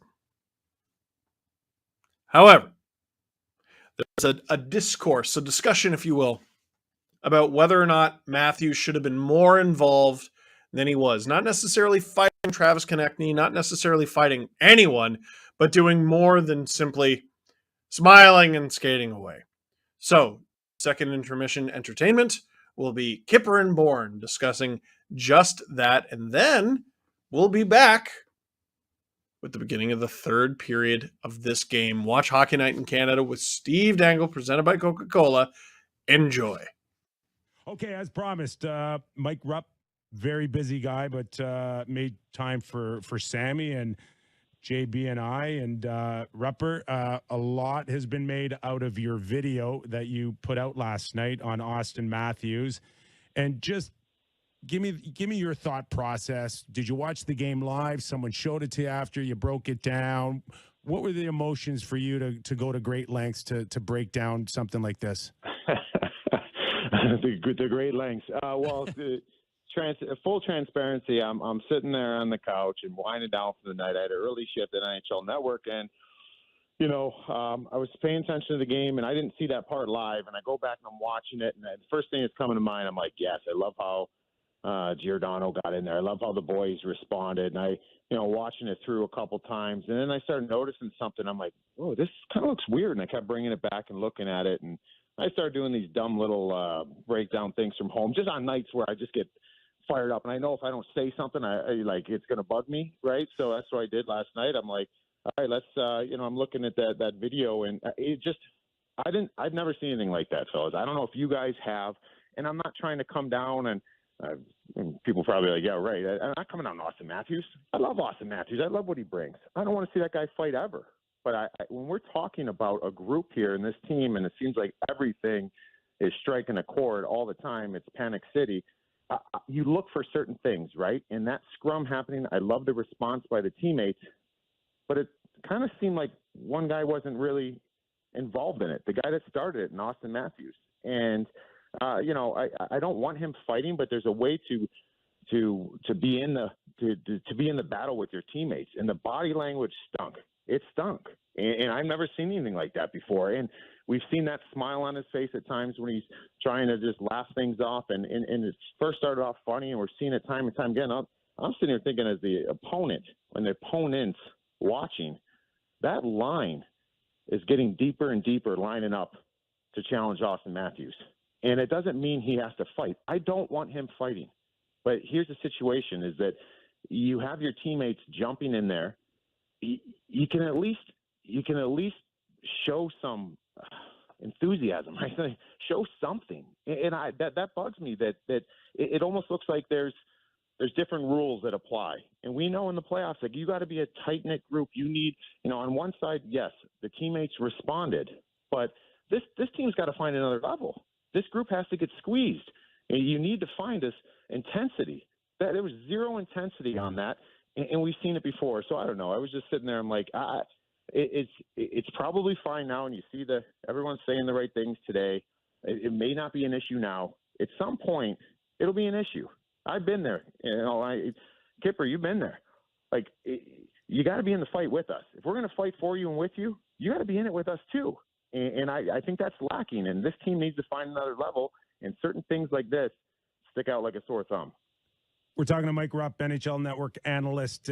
We're talking Austin Matthews. The point that I may try to make earlier, that, and this is for some people who see things black and white, Rupper, and it's like, oh, I don't want him dropping the gloves and breaking his hand. And it's not one or the other. There is a fine line. If you were Sheldon, Kyle, or Brendan, what do you say, Rupper, to Austin after you show him your video? Like, where can you coach that into him? Can you, from your experience, from some guys who just feel like it's not my job, can you work with him so there's a fine line where it doesn't play out this way? Honestly, I don't know. I don't know because, again, I have never seen that in that way. To have on that video, and it's like to watch that replay and see basically 9 skaters and 3 referees all moving frantically in one direction, and there to be one person just standing still, the guy who started all of it and the guy who escalated it and kept it going. And so this situation, the perfect way of handling it, and there's, like you mentioned, there's many ways of handling it. Just bear hug Konechny. Just bear hug him. The linesmen are going to come in, break it up. But, like, Austin kept prodding it. He kept dragging it along, and that's fine. I like the fact that he went after him in the corner because I thought Konechny was trying to take a little cheap shot at Austin at net side. And so it's just, you know, I don't know. It's just, I feel like you're watching it there, and, you know, there's this intensity level that we need to see from this team to feel like there's something different. And when you take one step forward and the other reaction there with the other guys, and then it seems like there's 2 steps back. It's like not everybody is ever on the same page. I don't know if you could say something, though. I mean, can you? I kind of feel like what we've seen over the last number of weeks, it kind of feels like that's just the way it's run there, right? Like it's just kind of it might be too late. I don't understand how you can institute that overnight. Like it's just something you get, and it's something that's instituted, and it's part of your foundation as a team. And I don't know, they covered up some areas, and again, I love the freaking response by Bunting and Giordano and everybody else there. It's just you need your big guys to do it with you. I don't mean this disrespectfully, but you can bluff your way through that. Sure, absolutely. Yeah, I survived my career. Sure, right? You know who's bluffed their way, and this is you kidding me? You tell me that I didn't bluff my way through things? Absolutely. I think I'm pooping my pants in real life. True, but at least I'm facing you. But you know, I'm fake it until you make it. You know, yeah, and I think that's like, I don't know. I just, to me, it's again. I don't care if he ever drops his gloves. You know those guys that fake it till you make it? And this is, people are going to be like, oh, you're comparing him to Patrick Hornquist. I'm not comparing him to Patrick Hornquist at all. There's no comparison. Austin Matthews is a top 5 player, maybe top 3, maybe top 2 in the world. He's world-class, MVP, deservingly so. He's awesome. But you had a guy like Patrick Hornquist. If you look him up right now, I'm not sure that guy ever had a career fight. But when you think of Patrick Hornquist, what do you think? Gritty, net front. Yeah, you just want to like, and I don't want Austin playing like that. I don't want it playing like that. But it's almost like when you make a decision to go after Travis Konechny in the corner and give him a shot, bear hug him, and let everybody else come in. But you're going to go start it. People are going to fly in. You're going to stand there and laugh. And then it's going to kind of, dissolve. And then you're going to start it up again, allow Michael Bunting to jump in again and stand there and laugh. And just total limp body standing there. That's a terrible sign. And if I'm on the other team and if I'm another player watching and you're going to play this Leafs team, if you didn't know before, I know now.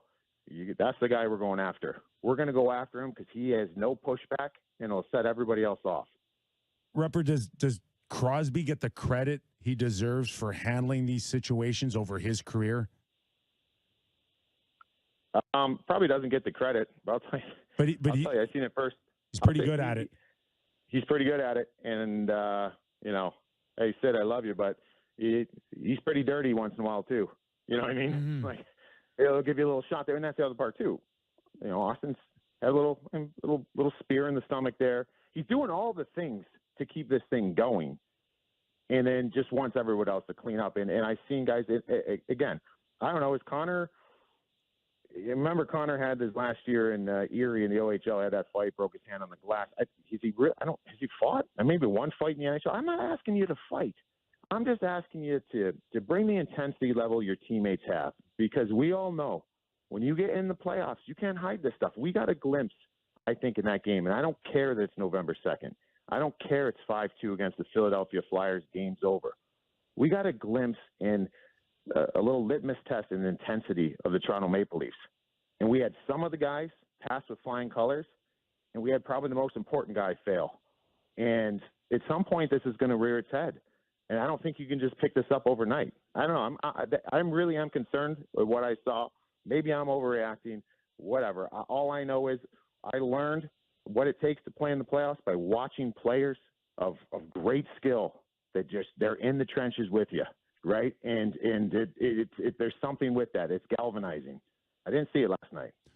Robert, one more before I let you go is for me, it's always the message moving forward. So if you're the Boston Bruins and you're up next against Austin, for me, it's what that message tells a guy like Brad Marchand, who has no problem dragging his team into a fight. Yeah, no, I mean it's a fair point. You're going to have, again, people take notice. People notice these things, and you're going to have. You just can't have passengers in all areas of the game. I mean, even again, not to come down, but we're talking about the Leafs. Austin had an incredible season last year. Incredible, 60 goals. I hope the guy gets 70 someday. But he got 60 goals. They still didn't get past. That wasn't the missing ingredient. They can score. They'll get it going this year. They haven't quite up to their standard yet, but they'll get that going. They're lacking something different. Is this it? I don't know. This is something that's standing out. And you got other guys reacting. There once was a time where we said, no one reacts. Well, we had the reaction. We're halfway there. Now we need everybody to be all the way there. And over the last couple of weeks, there's been some concerning things with the star players on this team. And if you're going to have 16 guys, 17 guys ready to go, they ain't going to win you a playoff series. You got to have 18 skaters going and committed in all areas. Rupper, really appreciate your time. We know you're a busy guy, but as always, thanks for your appearance on the Real Kipper and Bourne Show. Awesome, fellas. Enjoy. We'll talk later. Thanks, Rupper. Oh, hey! Anyway. I mean, I don't think he should have fought. He should have done something. What's that something? I don't know. Not his dad. I'm not going to boss him around. He's very tall. I've met him. Anyway, watch Hockey Night in Canada with Steve Dangle, presented by Coca-Cola. I'm Steve Dangle. Click like, click subscribe. Tell all your friends to cheer for the Leafs in the third period, because there's magic when we cheer together. You see. And you're running out of time. You are.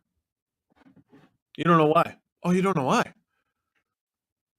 Well, because you got to go to sportsnet.ca/magic moments.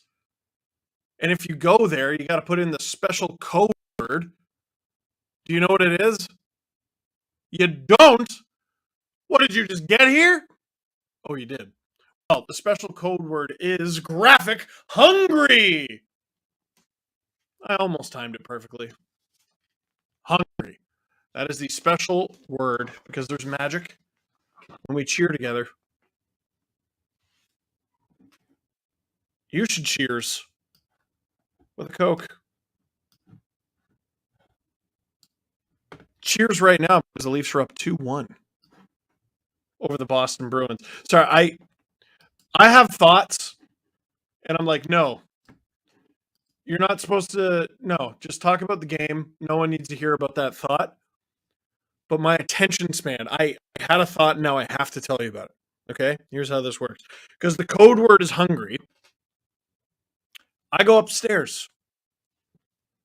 And usually, my wife's just watching some show. And she doesn't watch me. And it hurts my heart, but that's okay. She watches some show. Recently, she's been watching Gilmore Girls, which I know she's already watched. And it's like 20 years old. So I said, why are you watching Gilmore Girls? And she said, because it's fall. What does that mean? I don't know what that means. Anyway, this time she wasn't watching Gilmore Girls. I go upstairs, and she is baking banana strawberry muffins. What was I nicer than usual this week? What did I ever do to deserve this? So I know, code word hungry, that I will not be hungry after the game, because I will be full of strawberry banana muffins, washing it down with a Coca-Cola, and celebrating a Leaf win. Because that's the attitude you got to have. It's the attitude I got right now. Questions from the chat before we get puck drop here. World Series prediction. This is from Ryan. The Cowboys.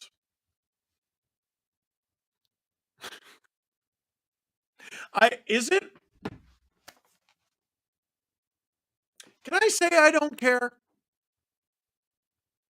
I am a baseball fan, but I'm mostly a Jays fan. And I just look at the Phillies and the Astros, and I'm like, I don't really like either of you.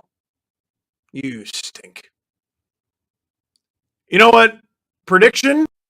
I'm just going with my heart, the Phillies, because screw the Astros a lot. Because I don't like the discourse that's going to come out of it if the Astros win. Because, see, we didn't cheat. Yeah, to win this one. What a weird flex. We didn't cheat this time? What, are you going to hang that one next to the banner? Have a 2-banner one? World Series banner, and we didn't cheat this time? Shut up. Anyway. CJ, does Leo like hockey? Yo, Leo loves hockey. For those of you who don't know, Leo is my 2-year-old son. Took him to skating lessons today, and he was pumped. He was pumped about it, and he's getting better. And I know he's getting better because even this was only his 4th skating session ever, and he's 2 years old. My back wanted to explode after the first skate. The second one was so much easier because he was bearing his own weight. Why is Shelgren net? Start the third on the power play. Well, yeah, is quite a is Samsonov hurt? Again, I can't hear the broadcast. Maybe I spoke too soon after the power play goal and Samsonov's hurt. Eric Shelgren, who has not won a game yet this season, is now taxed with holding the fort here. They're going to need to try to protect their goalie and allow him to get settled into this third period. Leafs on the power play, so that's good. Underscored here in the third is Shelgren in relief. Leafs on the power play. So I have spoken to someone who has thought for about a week now that Samsonov actually hurt. I don't know if that's true. He's looked okay to me. But the Leafs put Obey-Kubo. Oh boy, that's a bad turnover from Matthews. What are you doing? Charlie Coyle busted in. Oh, Leafs escaped that one. Leafs put Obey-Kubo on waivers and they lost him. So the Washington Capitals actually do the Leafs an enormous favor by doing that. Because the Leafs were at the maximum amount of roster spots taken up. It's 50. Now they're at 49. That allows them, that was a great scoring chance. That allows them to sign a goalie if they need to. Or sign anyone if they need to. They can sign a forward, a defenseman. They can sign anyone they want. But right now, if a goalie gets hurt, and it looks like Samsonov is, the Leafs don't have anyone they can call up. Matt Murray is not cleared to play. If I'm not mistaken, Joseph Woll is not cleared to play either. Dylan Ferguson, Keith Petrzelli, and Dryden McKay are all goalies in the organization, but they are not under NHL contract. Now that Obey-Kubel's contract is no longer on the books for the Leafs, they can sign one of those 3 guys if they want. Or they might just have to make a trade. Because I got news for you. A tandem of Shelgren and one of whoever the Marlies got is not good.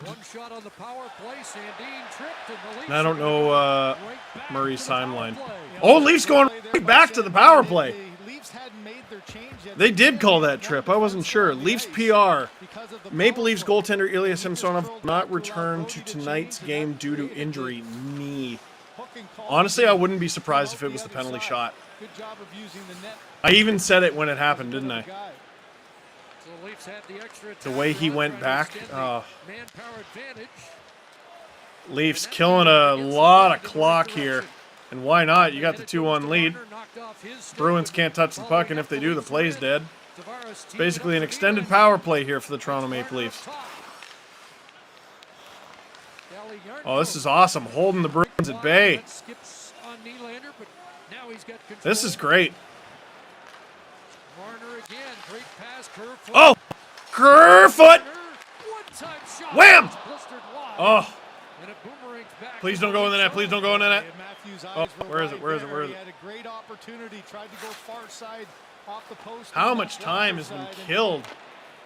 Oh, the Bruins will finally touch it. Jeez, that was like at least 30 seconds killed off the clock from the time the Bruins took that penalty. Cut it off quickly. Watch Sandin how useful he does. He gets right close to the point, to the post, and that creates chance there. Let's go Pavel Zacha going to the box. Once again, if you're just joining us, Ilya Samsonov out with a knee injury. Eric Källgren in net. And here they are showing the penalty shot. Yeah. Anything to do with the reason why he is no longer in the game, but yeah, hyperextending that left leg. Still a ways away from a return, Chris. Who knows? It could have been a pre-existing injury. It could have been on a different play, but I can't imagine that tickled. Leafs almost tickled the twine there. But this is a big, big, big power play for the Leafs with an opportunity to get an insurance marker here. Bruins attacking with speed, though. Oh, boy! Leaving a guy wide open in front. Leafs get away with one there. Oh, Tavares stays on side, and he's in! Oh! Had a second whack at it. The rebound was there, It's but clear. the spin around by Tavares, he couldn't find the puck. And Hey, don't feel bad for Källgren in this situation. This is what he's paid to do. This is what backups and third goalies do, is they get thrown into situations like this. Back this way for Tavares. Pumped along the boards by DeBrusk, but Tavares stays with it. Back to Matthews and Riley. Matthews to Riley. DeBrusk and Nosek, the penalty killers for Boston. Nylander, lots of poise, lots of patience there. From Yarncroke, who parks in front. Here's Matthews up high. And Now, Matthews has it knocked off. the Leafs return back. And Top unit will come off here. yeah, Riley just that puck into the skates, a really good Riley, run by whoa, almost coughed it up Not an easy for pickup Marchand. Matthews, he got at him and turned the puck over. Alex Kerfoot hot puts it in. Kerfoot flying in. Dennis Morgan back to Sandin, returns to Morgan. Down low for Bunting and back. Morgan trying That to speed helped the Leafs get the entry. Oh, Malgin flubs it. Marchand and now fumbled. Oh! Yarncroke recovered and Sandin bobbled it at the blue line. Chased back by Marchand and time running out on this third Leaf. I gotta say, man, like, second of this obviously the third Leafs period. have had a good last couple games. They're doing well tonight. They're winning. But Sandin has struggled this season, to say the least. Kerfoot gaining a couple good entries there for the Leafs. And oh, here come the Bruins now that the power play's over. Zacha kicks it up to himself. He's got friends. Oh, rebound. How didn't that go? How on earth didn't that go in? Leafs back the other way. Camp will dump it as the Leafs are going for a line change. Ooh, and he bumps Ullmark there. That usually draws a crowd from the Bruins. They're trying to win this thing. They're trying to tie this thing up. Oh, that's a nifty pass from Pasternak. Hall sends it to the far side. David Krejci's on it. I think it was Krejci had a yawning cage. But now Toronto gets control. TJ Brody pass knocked down, and on the second try rolls it in. And So the Leafs have not won a game with Eric Källgren in it this season. David Krejci ahead, and here's Taylor He's played Hall. 3 games. He's an 8.75 in those 3 games. Oh! On Thursday Oh night, boy, this is a harrowing experience for all involved. But last year, Källgren was, even though he didn't have a good save percentage at 888, one going away. he had a record of 8-4-1. Marner gets things organized. Wins just seemed to follow him last year. He had near identical numbers to his Marlies counterparts when he was called up, like in terms of save percentage. The difference was they were like struggling to even get to 500, and he was 15-8-1. All the guys being left wide open. That's a good cutoff there. Marner, I believe. Bunting going in after it. Just under 13 minutes left to play. Leafs having a great game, man. Like, they're out shooting Boston 27-16. The Leafs have played well. I don't think the Bruins have played as poorly as those numbers suggest. They've had a lot of just wide open chances that where they haven't even got a shot attempt. Pucks skipping over sticks. Errant passes. And to the Leafs' credit, you know, good blocks. Gives his man the opportunity to just dish it off and get out. Couple pretty goals, but both teams changing, lots of time for Riley. Ugly hockey getting it done for the Leafs, at least in their own end. Engvall. It was last week. He tried to pass it to a ghost. Allmark.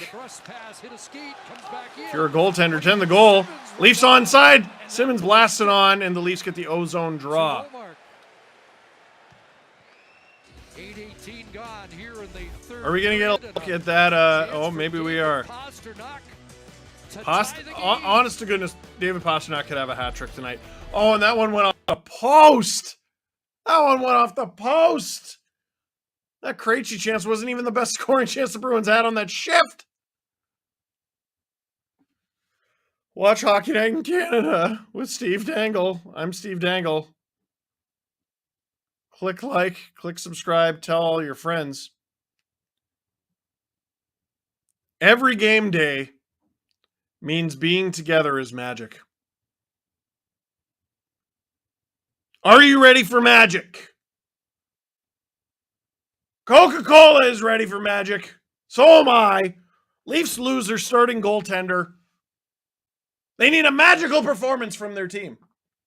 In front of Eric Källgren, who they also need a magical performance from. Oh, the water bottle on top of the net is full of Coca-Cola. Because if it is, they got a fighting chance.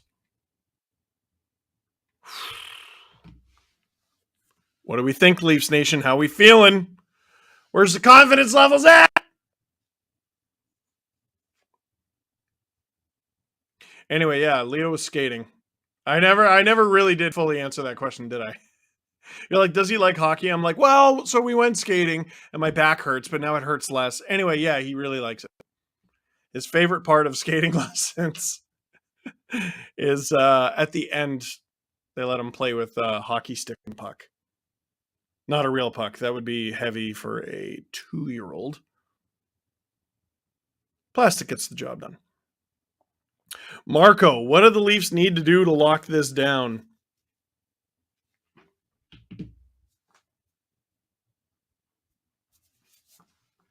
You know, I was going to get all systemic about it. I mean, you can't leave the Bruins as open as they have been. You got to skate with them and you got to stick with them. But if you got to win it ugly, win it ugly. Whoa! Transition definitely helps. Keep the Bruins worried that you're going to score on them, which the Leafs have done a really good job of tonight. Their transition game was a real strength, and it's been terrible so far this season. Tavares going to the box for the second time tonight by the looks of it, tripping Brad Marchand. Desjardins Financial Group, a proud part of communities. And the Bruins will get a power play here. Wherever it's played. Oh boy. You know, Tavares has Marchand trapped the whole way, tracking him back, and he just gives a little bit of a swat. Is that a bit of a slew foot? The immediate reaction from Tavares was a dive, and I think that was the reaction as well. Sheldon Keefe doesn't like it. Interference? Bergeron digs in, tries to keep the possession in the offensive zone. Second power play of the night. Oh boy! Oh, that almost didn't take very long. And there again is a scoring chance for the Bruins where they don't even get a shot attempt. And that's the sort of ugly defense that I'm talking about. Just lay down in the slot. Lay down in the crease. Block it with your face. Do whatever you got to do. Pasternak on the back door, and he just took it away by going down and forced a pass that went back into traffic and was easy to pick off. Pasternak, a couple of power play goals so far this season. Centering pass there. In the analytics discussion, breaks it up, and it gets past Bergeron. I feel like plays like that need a place in the conversation. The Bruins have had many plays tonight, maybe half a dozen, where they've had a wide open look. What 9 times out of 10 would be a scoring chance. But some analytical models won't count them as a scoring chance because there was no shot on goal or shot attempt even. Is there a stat for wide open looks? Oh. Leafs maybe get away with a trip there. What I was about to say is you could call that penalty soft, and I kind of think it was. But the Bruins took a penalty earlier in the game. I believe it was, I don't even remember what the call was, but it was against Brody. Oh my God, Taylor Hall just wrecked himself. And I thought that one was a bit soft too. And I said as much earlier in the stream if you've been sticking around, so a bit of a makeup, perhaps. There's Connor Clifton, who looked over his shoulder, anticipating Tavares out of the box. Leafs hold the Bruins to 0 shots on goal. Leafs chip it out. That was a great play, and here comes the captain, not happy to be in the box twice. Engvall cannot find a friend to pass it to. Tavares battling for it, though. Couldn't find Willie there. After sitting for 2 minutes and watching that, he had some jump in his legs. Giordano dumps it in. He's looked a little quicker this year, and I'm not sure he looked any faster, but that bolts into the Bruins zone. Here comes Jake DeBrusk. That's top line player, Jake DeBrusk. There's going to be another Leaf penalty. First line player on a first place team, and the Leafs are going to go to the box again. So the Leafs got 2 straight power plays. Keefe is going to blow a gasket. Rasmus Sandin, who I already highlighted not very long ago, is struggling to start this season. What happened? Oh.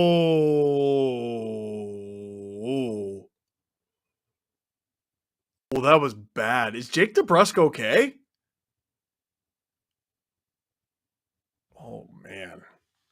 I want to see that replay again, but DeBrusk looked like he got his bell rung pretty good. Sandin checking him into the boards. Looked like his head might have hit the glass. But I believe that'll be interference.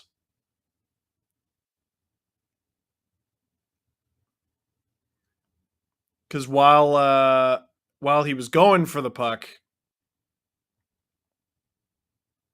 he didn't actually get it. Wasn't eligible to be hit. Okay. Well, let's cheer for the penalty kill again. Because there's magic when we cheer together. And there's magic on this penalty kill. There's magic in this graphic. There's magic in producer Nick laughing in my ear. None of you can hear it, but I can. He sounds like a little boy at Christmas, opening his stocking. And he's so excited because he opens his stocking first and he's thrilled with what's in there. There's candy and miniature cans of Coca-Cola. And then he realizes I have a whole tree of presents to open up too. What was I talking about? The last Leafs penalty kill, they held the Bruins to 0 shots on goal, which means 0 scoring chances, except I'm pretty sure they did have one. They just didn't get the shot off. Well, now the Leafs got to do it again. concerned groan. 8.5 minutes to go. Watch Hockey Night in Canada with Steve Dangle. For the equalizer and Oh, it's boarding on Rasmus Sandin. Marchand down low. There's DeBrusque, who drew the penalty. And again, yeah, just lie down in the slot. Who's that, Hall? Keep doing that. Do it again. No, never mind. Get in there in the corner. That's good. By Hall, it gets One of you lie down. back to the line. No! Now Marchand. Again. That should be a one-timer for the Bruins. Well, that one is. That one doesn't get through. Ooh, get out! Yeah! Great play. Camp. Recalculated center. Right back in. Pasternak. Oh, Pasta! Oh, wow! And then he got hooked. He looks at both officials and plays. Oh, he wanted one. He stopped playing. All the Bruins stopped playing because they wanted another penalty call. But they didn't get it. Incredible play, though. Hands and a little curl and drag found his way through. He might have had a point. I'd have to see the replay. Bergeron up top, and here's But I am not going to advocate for the Leafs to get another penalty. Lindholm at the line. I don't feel like it. Less than 7.5 minutes to go in this game. Less than a minute to go in this power play for the Bruins. Marner clears it. He might have deflected it up and wide. It might have been beating the Justin goaltender. Hall goes to the box. Little break there as DeBrusque tried to get It should be pointed out that several of the Leafs, including a few of the struggling ones, have gotten haircuts. Almost the identical spot. And they're playing better. Kerfoot, he's looked fast tonight. Dare I say more aerodynamic. Oh my God, there's just bodies everywhere. Pavel Zacha twists and turns. Krejci on the near side. Go! Down Foligno. Comes up with a puck. Riley, you could have easily. Oh no! Oh, what a play!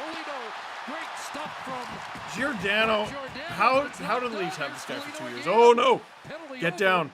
I have so many thoughts, and the game is happening too quickly for any of them to come out. Hall blasted on. Stop!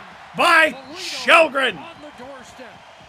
What I was going to say is I am shocked Morgan Riley didn't get an interference call there. Just almost 2 minutes of offensive zone time and just some great individual defensive effort. Here's the no call. How about this move? What do you think Cam Neely is doing behind that wall? Because we know the answer is not due diligence. Yeah, man, that probably should have been a penalty on Hall. I think it was Hall. Giordano, unreal block. Shelgren, good save and good direction. So key there wasn't a rebound there. Great glove. Whoa, Bunting. Big run at Bunting. Leafs holding on by the seat of their pants right now. Bunting. Oh, Nylander got beamed. Oh, he got hit right in the head. Is Nylander? He went right at the guy who hit him. Almost looked like he wanted to fight. The first of his NHL career. There's Frederick over the line, and now Coyle passes across Riley from a bad angle, and that'll ricochet. By the way, Marner, Matthews, and Nylander, none of them have a fight. 35 left in the third. But if one of them does fight, I think Nylander would do the best. I don't want Matthews fighting. He's had surgery on his wrist. I don't want Marner fighting. He is not very heavy. Nylander, underratedly, he's a Gronk. And I think a lot of uncles would absolutely explode if they saw William Nylander actually beat the crap out of someone in a fight. Also, shots are 4-2 in a period where the Bruins have been losing the entire time. Justin Hall's got to watch the cross-check. Geez, everyone's trying to draw a penalty, and it's like after the last penalty, there have been, I don't know, a dozen things you could have called on either team, and none of them are getting called. Leafs probably benefiting from it the most, ironically. And I say ironically because they're playing the Bruins. David Camp around to the far side. Aston Reese has a little time to flip it out to center. Aston Reese And gets it out. back into his own zone. This game is flying by. Jake DeBrusque drops it in off the stick of 4:10 to go in the third. Leafs with a 2-1 lead. Eric Shelgren in net in place of an injured Ilya Samsonov. The Leafs right now do not have a healthy goalie in the organization under contract to replace him. Joseph Woll, no. Matt Murray, no. So what happens? Leafs play tomorrow night, by the way. So that's fun. Might be an emergency call-up in the works. Bunting, good strip there. Less than 3.5 to go in this game. Keep your eyes on Ullmark for the extra attacker. Oh, Bruins just keep it onside there. Riley battling. Get it out. Okay, into the corner. 3 minutes to go here. First line hemmed in a little bit. Puck loose. Bunting. Off the glass and out. Leafs will get a line change. By the way, after this stream, watch the player cast. Hockey Night in Canada. Watch Hockey Night in Canada with the player cast. I am so rattled right now. Presented by Coca-Cola. And I give you that promo because this game is not going to... I'm not even going to say it. I'm not going to say it. You thought I was going to say it. I didn't say it. Leafs. Oh! Nylander's so close to a breakaway. Get a stick on that. Nylander might have been in home free. Zboril takes it himself. Almost turns it over. Doesn't. Here come the Bruins with speed. Hall swooping in. Oh, they throw it through the danger area. Bruins on. Big rebound. David Camp trying to clear it. Leafs able to clear it. Less than 2 minutes to go. And Nylander will send it out. Nylander shooting it in. And that will ricochet right into the that's crowd. such a great play. Who was that? Nylander? Stay connected on the Rogers 5G network with Beautifully. a fits your needs. Stream Beautifully. all the sports and content you want, worry-free. Throws the Visit puck into the corner Rogers.com for from details. distance, gets the perfect angle to bank it into the glove of Linus Ullmark, and that gets you an ozone face-off. At 7 on CBC. So the puck is as far away from your net as possible, and the Bruins can't pull their goalie yet. Even if the Bruins win the face-off here, it's going to take Ullmark a few seconds to get to the bench, whoever the extra attacker is to come over. That little play there saves vital seconds of this game. This is what the Leafs have lacked in the first 11 games, or maybe, I guess, the first 10 games of the season. Those little plays, those attention to detail plays. Bergeron wins it for Boston. Riley and Grzelcyk will work it ahead. Ullmark's not to the bench, and Taylor Hall comes See? on. The Bruins came up with the puck, and 15 seconds have come off the clock. At the moment for Boston as it's flipped back out to Leafs center. airmail it. Oh, I thought that went over the glass for a sec. Ullmark's still not there for the extra attacker. 80 seconds left. Here come the Bruins. Charlie Coyle. That's a big, strong guy. Marchand's got it. Marchand. That's an annoying guy. Ah! Missed that far post. Again, the Bruins don't get a shot attempt. Brad Marchand. Pucks are sailing by their six tonight. By Camp in the final minute. Under a minute. Gets it back. Stick comes out of the hands of Brody. Marchand I don't care how you win it, just win it. back to Riley. Pasternak looks for a shooting 45 lead. seconds. Charlie Coyle. Leafs doing their best to close off their lanes. It's back to Coyle. Coyle sifting it through. Bruins put it on. Where is it? Here's Riley Not in the again. net. That's a start. Taylor Hall behind the net. 30 seconds to go. Brody battling with Hall. Marchand back to the line. Riley incoming. Bruins with it at the point. They put it on. It's in the corner. Yarncroke trying to kill the clock. Under 20 seconds to go. Behind the net. Taylor Hall working it in front. Oh, this rules. Ah, the Bruins. No. Rebound. Marchand again. It sails by. Bruins looking for a one-timer. They don't get it. They try to put it on. Doesn't get through. Camp. Leafs get the exit. And the Leafs hold on. Eric Shelgren won't be credited with the win. That still belongs to Ilya Samsonov, the goalie of record, but he holds the fort with key moment after key moment after key moment. Best team win of the season, bar none. Toronto Maple Leafs. Best team win of the season. They improved to 6 wins, 4 losses, 2 overtime losses. 2 games over 500. 2 games over Bettman 500. Really, it's 500. But, whoa, that win doesn't feel like it. Shelgren, you know that felt good for him. Salute at center ice.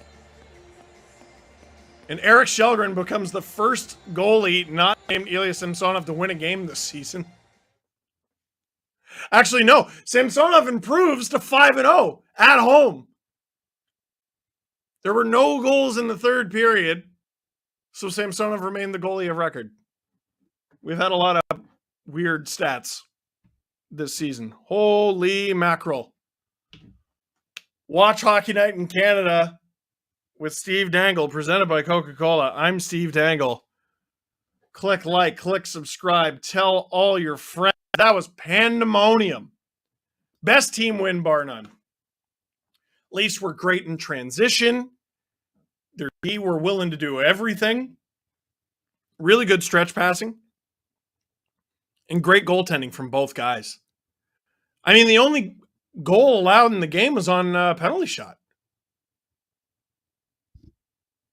What do you want?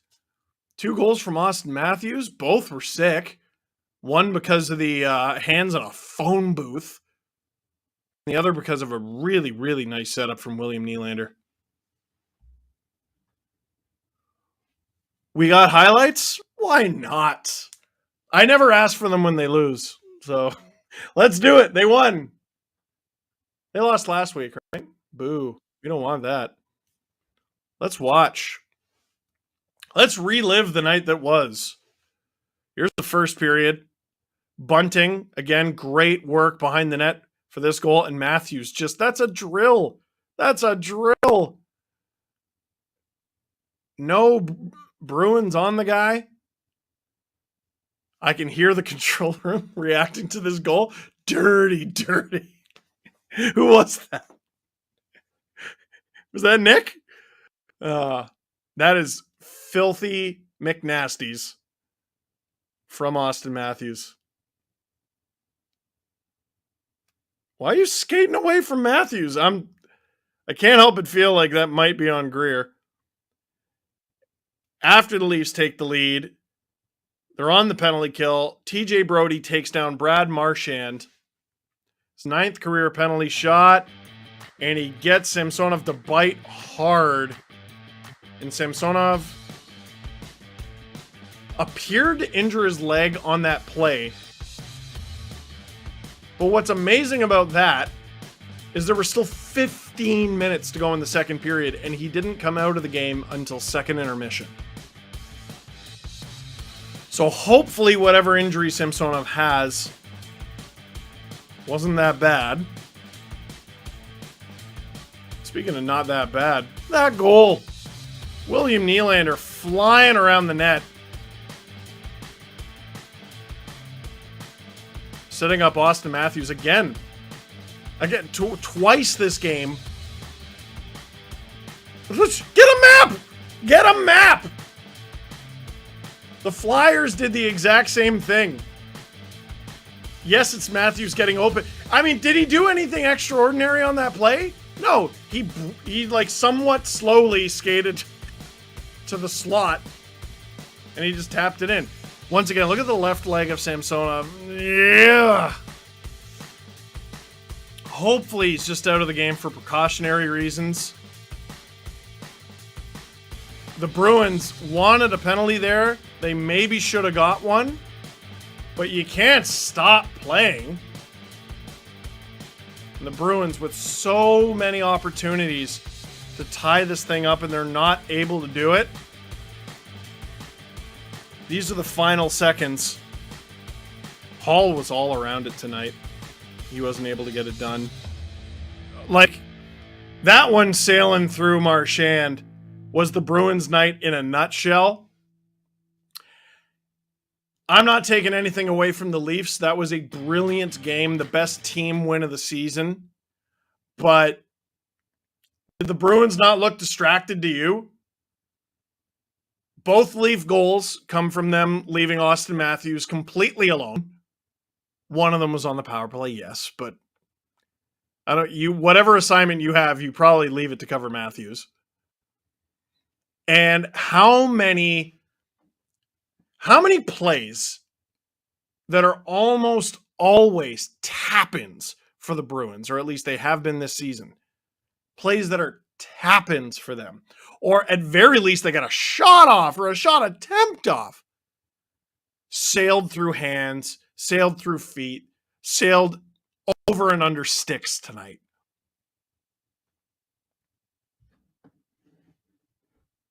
The Bruins were 10-1 into this game. And they lose their first game after, let's lightly say, a controversy. You might not like the story or the way that is being used in the media. Guaranteed, I'm not the only person who has made that connection. For a variety of reasons, I don't know what the Bruins were thinking. But you literally have the best thing going in the league, and you go and do that. Why? On the day before you play the Leafs on Hockey Night in Canada. Why? What a horrible position to put your players in. Your players who seem super not enthusiastic about that signing. Anyway, we don't have to get into that. This isn't about the Bruins. This is about the Leafs. Huge win. Huge win. Now, before we go, we got to talk about tomorrow night. The Leafs play the Carolina Hurricanes. Second half of a back-to-back with travel. I assume Eric Källgren will be playing or starting that one. Who will be backing up? Do you have a less than 100% Ilya Samsonov sitting on the bench? Or is there a trade in the works tonight? Are the Leafs going to sign one of their Marlies goalies and they can travel with the team? It's going to be a pretty interesting 24 hours for the Leafs. Well, Dubas has less than that to find a solution. Team's probably flying out tonight. Who knows? Maybe he's made a trade while I was on this diatribe. Nothing yet. And by the way, just in case you're like, oh, Steve, you're making up that the Bruins players weren't happy about that signing. This is from Mike Stevens of the Hockey News. Nick Foligno on the players' reaction to the signing of Mitchell Miller. I don't think any guy was too happy. You just don't hear that ever. Hey, Mitch, what do you think of the Dennis Mulligan signing? Oh, I don't think anyone was too happy. Like, wait, you never, ever hear a player talk like that about a player that their team has signed. You never hear it. Never hear it. Fascinating times in Boston. And cooler heads times in Toronto. They win. And that's lovely. So, let's wrap this thing up, shall we? Watch. Oh, yes, sorry. How selfish of me. The player cast is coming right up here on the Sportsnet YouTube channel. So if you're like, I'm not done streaming hockey, you're right. Stream the player cast. Who's on it tonight? Who we got?